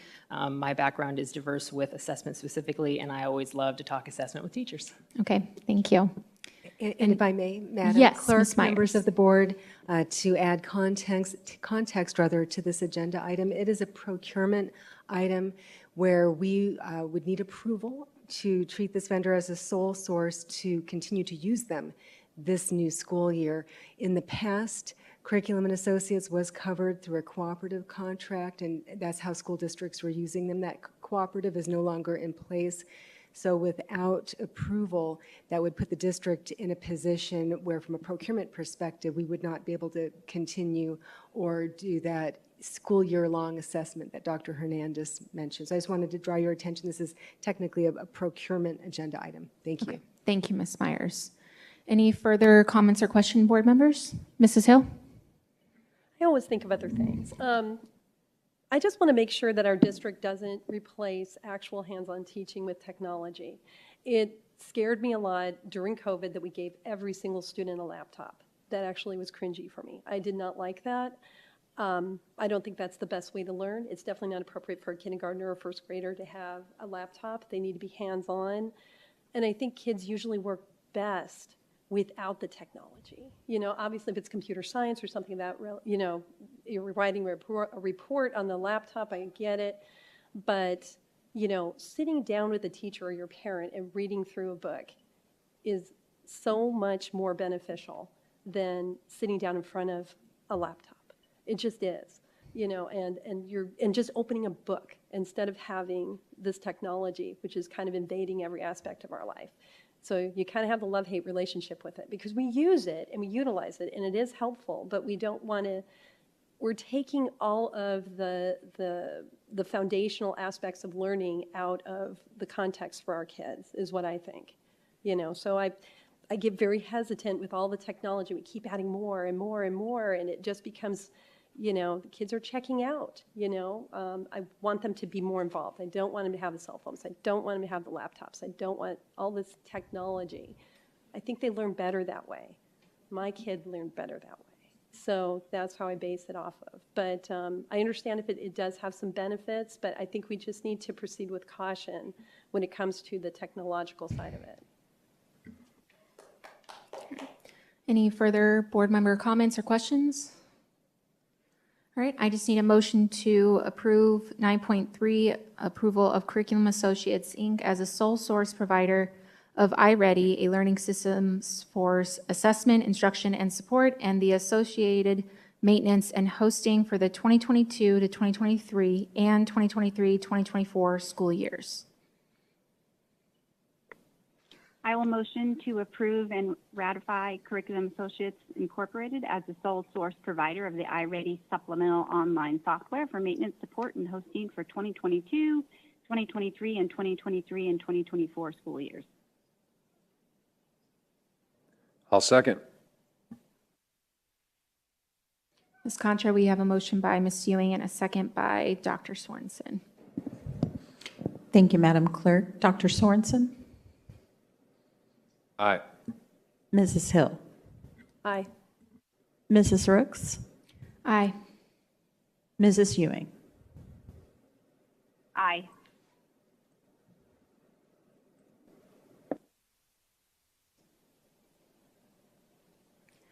Motion carries 4 yeas, 1 not present at the vote. All right, moving on to action items. Number 10, 10.1, consideration of administrative appointment, principal at Alta Loma Elementary. Ms. Vesley, hello. Good evening, Madam Clerk, members of the board, cabinet, and guests. Tonight, I am excited to bring forth the recommendation of Alta Loma's next principal for the 23-24 school year. We are recommending that Ms. Rachel Turner be appointed to the position of principal for Alta Loma School. Ms. Turner has 10 years of experience as an elementary school principal in both public schools and charter school in Flint, Michigan. In 2013, she was hired as a turnaround leader, leading a school that was in the bottom 5% in Michigan. Needless to say, in Flint, Michigan, during the water crisis. In 4 years, she turned that school around and was noted by the Michigan Department of Education for being 1 out of 7 schools that was taken off the state's priority list. She led students, families, staff, and the community during, again, the Flint water crisis. She used her skills in professional learning communities, capturing kids' hearts, and using data to drive leadership team decisions, including shared leadership and involving every teacher and staff member on her campus. She's also versed in Title I compliance, special education monitoring and compliance, and building community partnerships. She holds a principal certificate, and she's working with the Department of Education on her reciprocal administrator certificate here in Arizona. She earned her bachelor's degree in early childhood education from the University of Michigan. She later earned a master's degree in teaching from Marygrove College in Detroit, Michigan. Ms. Turner also has an educational specialist degree with her administrative certificate from Oakland University.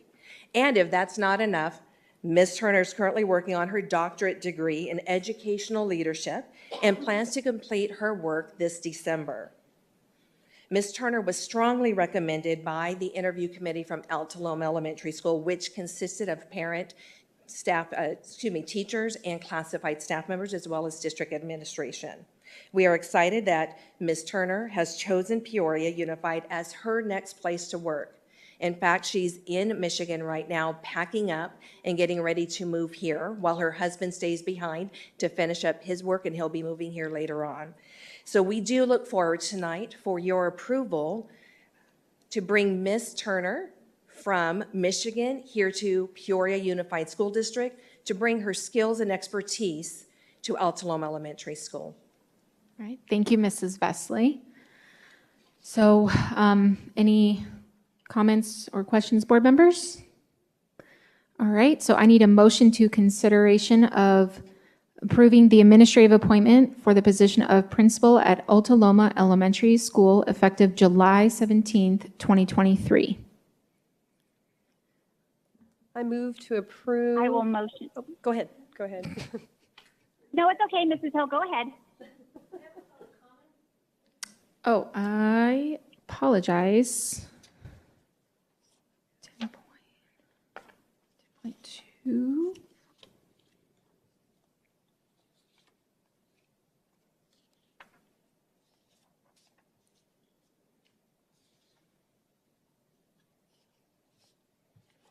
One second here.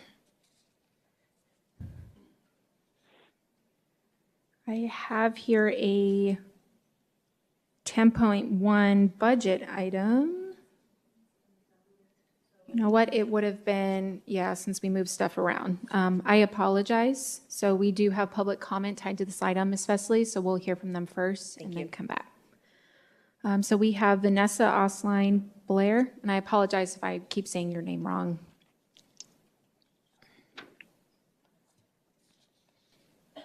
And I apologize again for the public comment. We moved stuff around, so sorry. It's okay. My name is Vanessa Aslan Blair, like Chronicles of Narnia, just for future reference. Sorry, school board, cabinet. Ms. Vesley and her group has always done a bang-up job. I've seen their process. In some of the instances, I've been a part of it, and I'm really impressed with their group and their work. And I do feel that this is a great appointment, and I highly recommend a unanimous vote. Thank you. Thank you. All right. Ms. Vesley? All right, thank you. All right, Mrs. Hill, if you want to continue. Okay, I move to approve 10.1, consideration of administrative appointment principal at Altaloma Elementary School. I will second. I will second. Oh, sorry, Ms. Ewing. That's okay. Okay. Ms. Contra, motion by Mrs. Hill and a second by me. Thank you, Madam Clerk. Thank you. Dr. Sorensen? Aye. Mrs. Hill? Aye. Mrs. Rooks? Aye. Mrs. Ewing? Aye.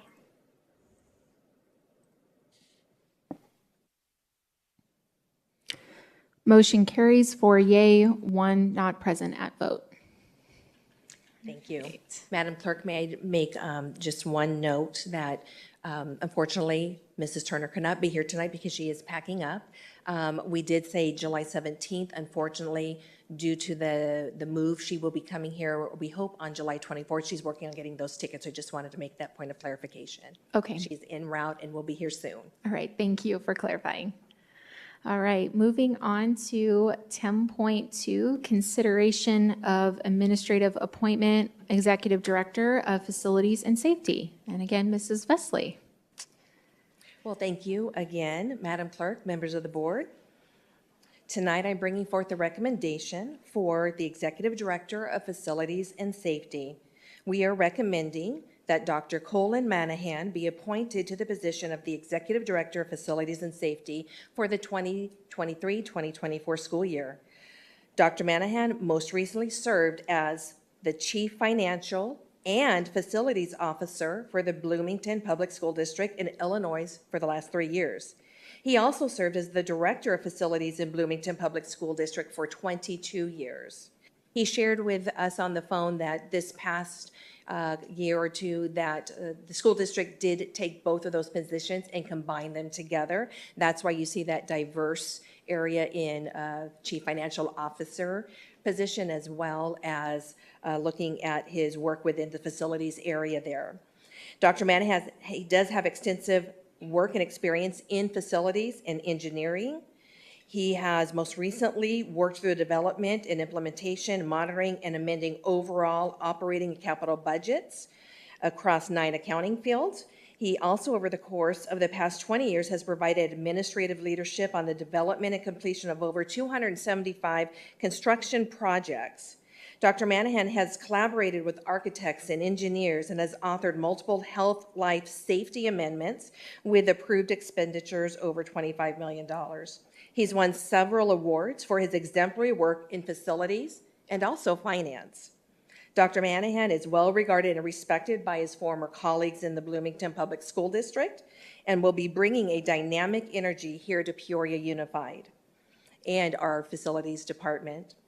Dr. Manahan is a member of several national associations, so he may stay abreast of current events as it relates to school business, safety, and facilities. He earned his bachelor's degree in business administration from Illinois State University. He also has a master's degree in business administration from St. Ambrose University, and he has a doctorate's degree in educational administration from Illinois State University. Dr. Manahan, again, was strongly recommended by the interview committee, which consisted of site administrators, district administrators, community members, and we are looking forward to having him join our team. It is our hope, again, that he will be here on July 17th. Unfortunately, he is not here tonight. He is out of state. But we, at this time, are looking forward to your vote in the recommendation that we're bringing forth tonight. All right, thank you, Mrs. Vesley. We do have public comment tied to the slide item. I made sure that moved all of them around. So we have Vanessa Aslan Blair.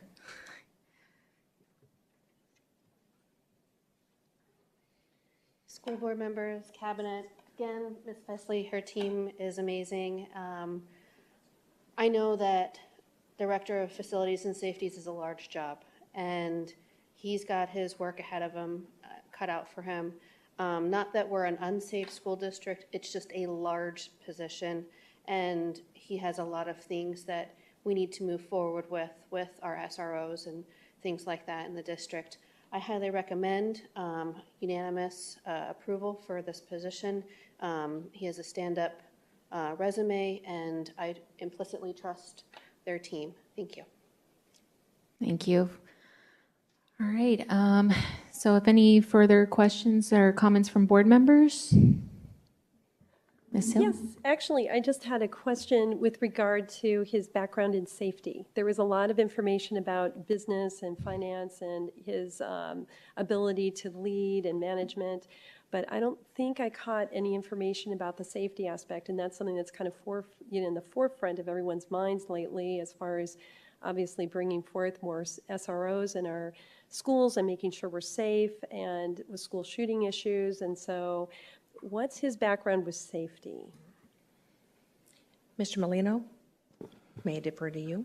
Madam Clerk, Mrs. Hill, his background in safety, and if we look at safety holistically, not just the physical safety of law enforcement, we're viewing safety in, as we change the title of this position from Executive Director of Facilities and Maintenance to Executive Director of Facilities and Safety to encompass that safe and welcoming school aspect. So he does have experience and prior knowledge in regards to ADA compliance and the safety aspects of the school buildings and life safety systems in them.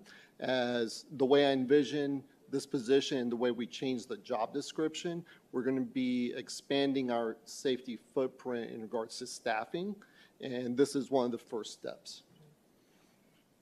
Okay, thank you. I was just trying to get a feel for what his experience and background is with that particular, piece, because that's half of what his title is. So I just wanted to see if he had some experience with the safety issue.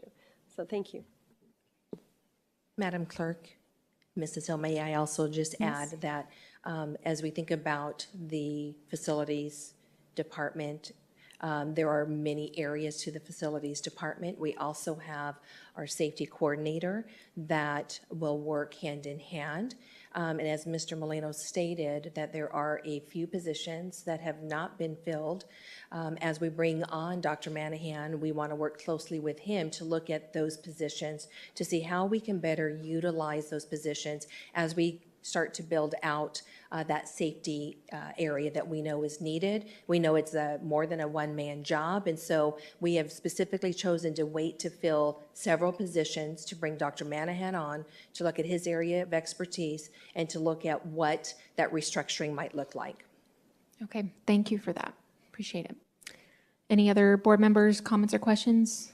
Ms. Ewing or Dr. Swanson? All right, No, thank you. Okay. I just need a motion to approve the administrative appointment for the position of Executive Director of Facilities and Safety for the 2023 to 2024 school year. I will move to approve 10.2, the consideration of administrative appointment of Executive Director of Facilities and Safety. I will second. Ms. Contra, we have a motion by Mrs. Hill and a second by myself. Thank you, Madam Clerk. Dr. Sorensen? Aye. Mrs. Hill? Aye. Mrs. Rooks? Aye. Mrs. Ewing? Aye. Motion passes 4 yay, 1 not present at vote. Thank you. Thank you, Ms. Besley. All right, moving on to 10.3, discussion and consideration to reconvene the school calendar committee. Mrs. Airy. Good evening, Madam Clerk, members of the board, cabinet, and guests. I'm here before you this evening to provide some background information on our calendar approval process and to ask for your consideration to approve reconvening the calendar committee for this school year. And so I'll just very briefly remind the board that we follow governing board policy ICA, and we can move on in the screen to show you a portion of that. But this states that the board will approve the school calendar following recommendations from the superintendent and the calendar committee. And this policy goes on to discuss 3 years of calendars that we have available. And I'll touch a little bit more on that here in just a moment. So I want to show you this chart as this is part of our regulation and just kind of explains how we go about the approval process. As you can see, we last called our calendar committee together in the 2020-2021 school year, and they developed and recommended 3 years of calendars. The board then reviewed and ratified the subsequent calendar for the next school year and then approved those 3 years of new calendars. Each year, we do bring you the subsequent school year calendar for review and for ratification, and this is the year, that highlighted column, that we will bring forward again recommendations from the calendar committee. I'll go to note just quickly before I review this that the year that we convene the calendar committee, we typically do this September, October timeframe. We are before you just a little bit early this school year, knowing that you have some heavy items coming up for the governing board, including filling the superintendent seat. And so we did want to bring this item forward a bit earlier in the process in order to develop those calendars and get those out to our community. When I say develop the school calendar, you can see just a snapshot of our 23-24 school year calendar, and you'll note that this simply includes approval of the start and the end of the school year, as well as those observances that take place throughout the school year. This is not things like early release that we might have, or approving any of those half days that we may have in our school district for professional development. This is simply those items where we start and end the school year, and then any of those observances. So the purpose of the committee would be to create and then to propose those calendars. I would facilitate that committee as I have done in the past and provide them with any resources that they may need to make their decision. This in the past has included school calendars from surrounding school districts, as well as a survey that they typically send to staff and out to our parents to get input and feedback on what the school calendar should look like. I have added in there 3 meetings for the calendar committee with an optional meeting if needed. In the past, this has been about the pace that the committee has gone through and allowing some time in there for any surveys that they may want to send to collect some additional feedback. So at this time, I will ask that you consider approving reconvening the calendar committee so that they may begin to assemble and begin their work for this year. Thank you. Thank you, Mrs. Airy. Any board member questions or comments? All right, then I just need a motion to approve the consideration to reconvene the school calendar committee to develop recommendations related to future school calendars for the 2025, 2026, 2026, 2027, and 2027, 2028. I move that we approve 10.3 to reconvene the school calendar committee. I will second. Ms. Contra, we have a motion by Mrs. Hill and a second by myself. Thank you, Madam Clerk. Dr. Sorensen? Aye. Mrs. Hill? Aye. Mrs. Rooks? Aye. Mrs. Ewing? Aye.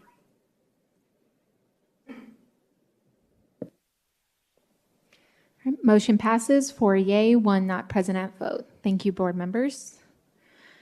All right, moving on to number 11, discussion items. We have 11.1, first read of policy section IGA, presented by Dr. Hernandez.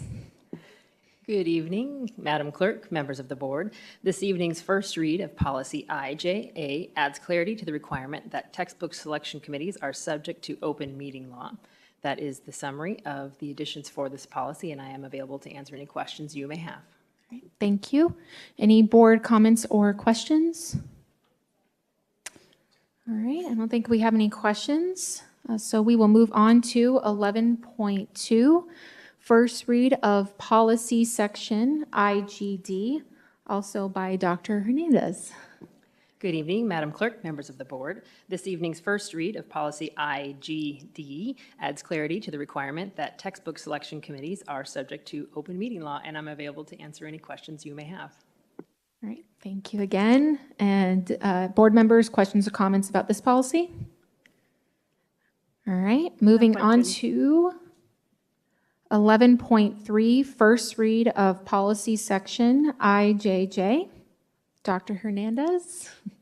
Good evening, Madam Clerk, members of the board. First, second, third, and final here. This evening's first read of policy IJJ adds clarity to the requirement that textbook selection committees are subject to open meeting law, and I'd be happy to answer any questions you may have. Thank you. All right, board members, again, questions or comments on this policy? All right, moving on.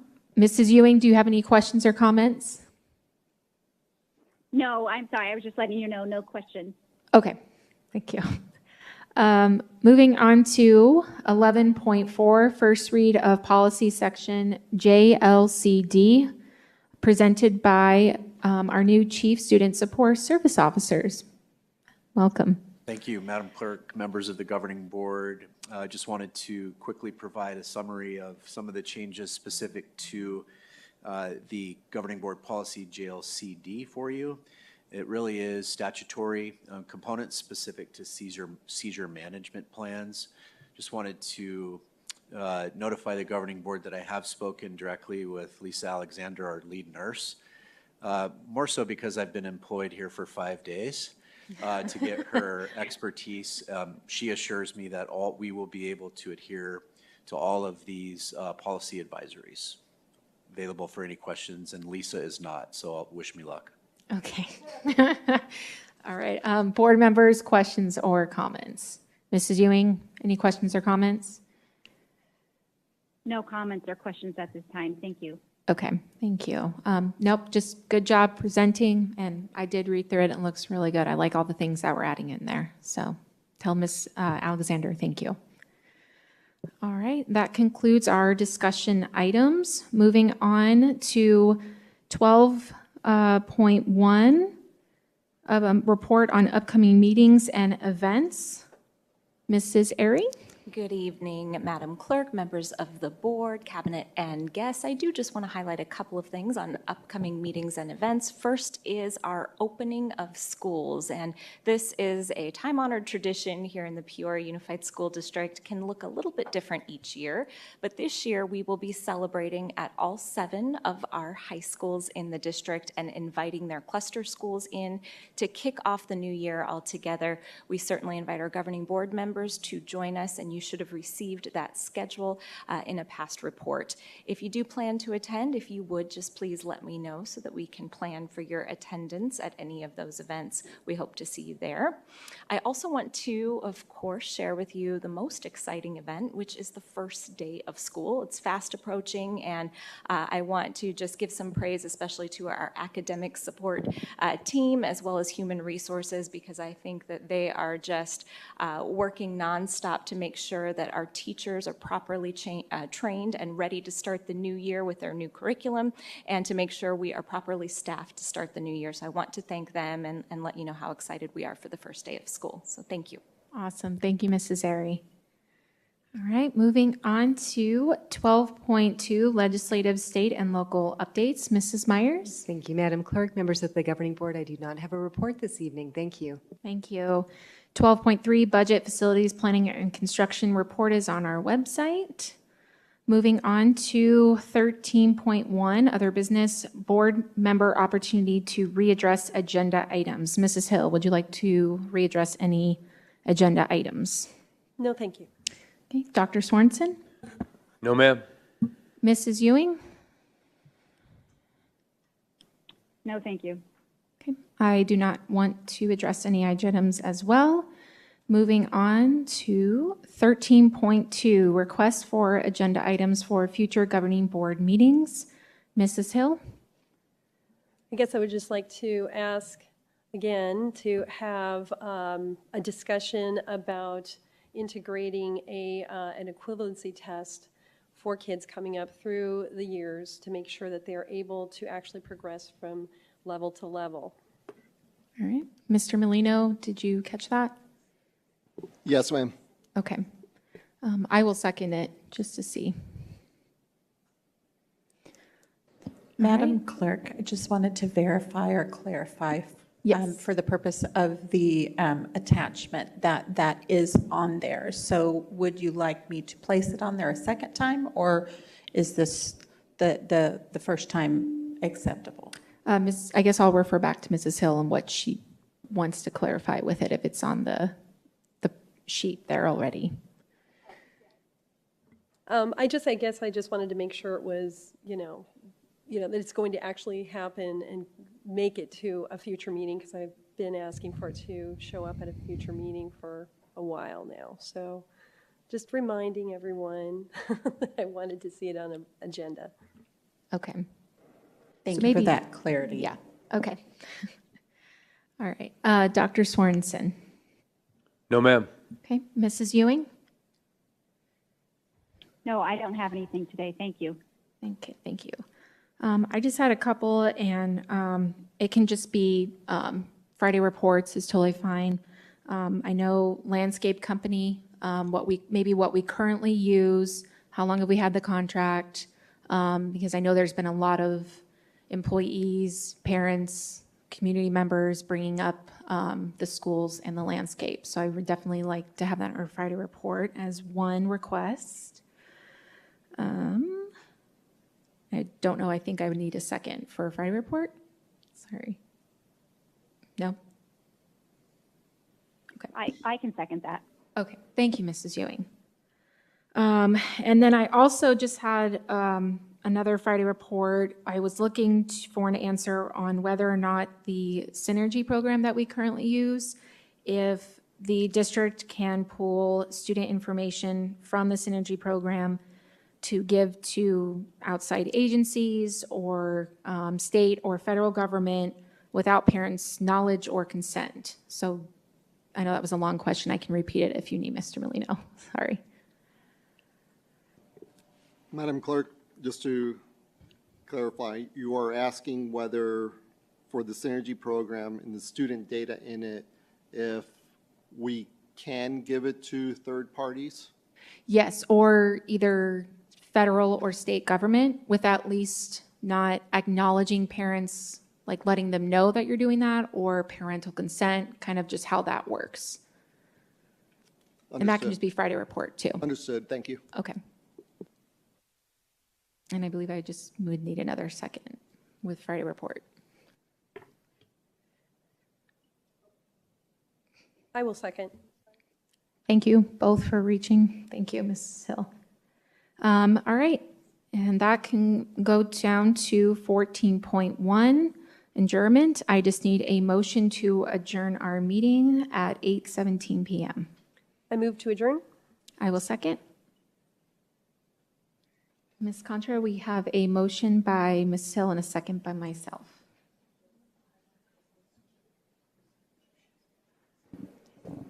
Thank you, Madam Clerk. Dr. Sorensen? Aye. Mrs. Hill? Aye. Mrs. Rooks? Aye. Mrs. Ewing? Aye. All right, motion passes with 4 yeas, 1 not present at vote. Thank you, cabinet members and audience members. Have a great evening. Thank you. Have a great evening.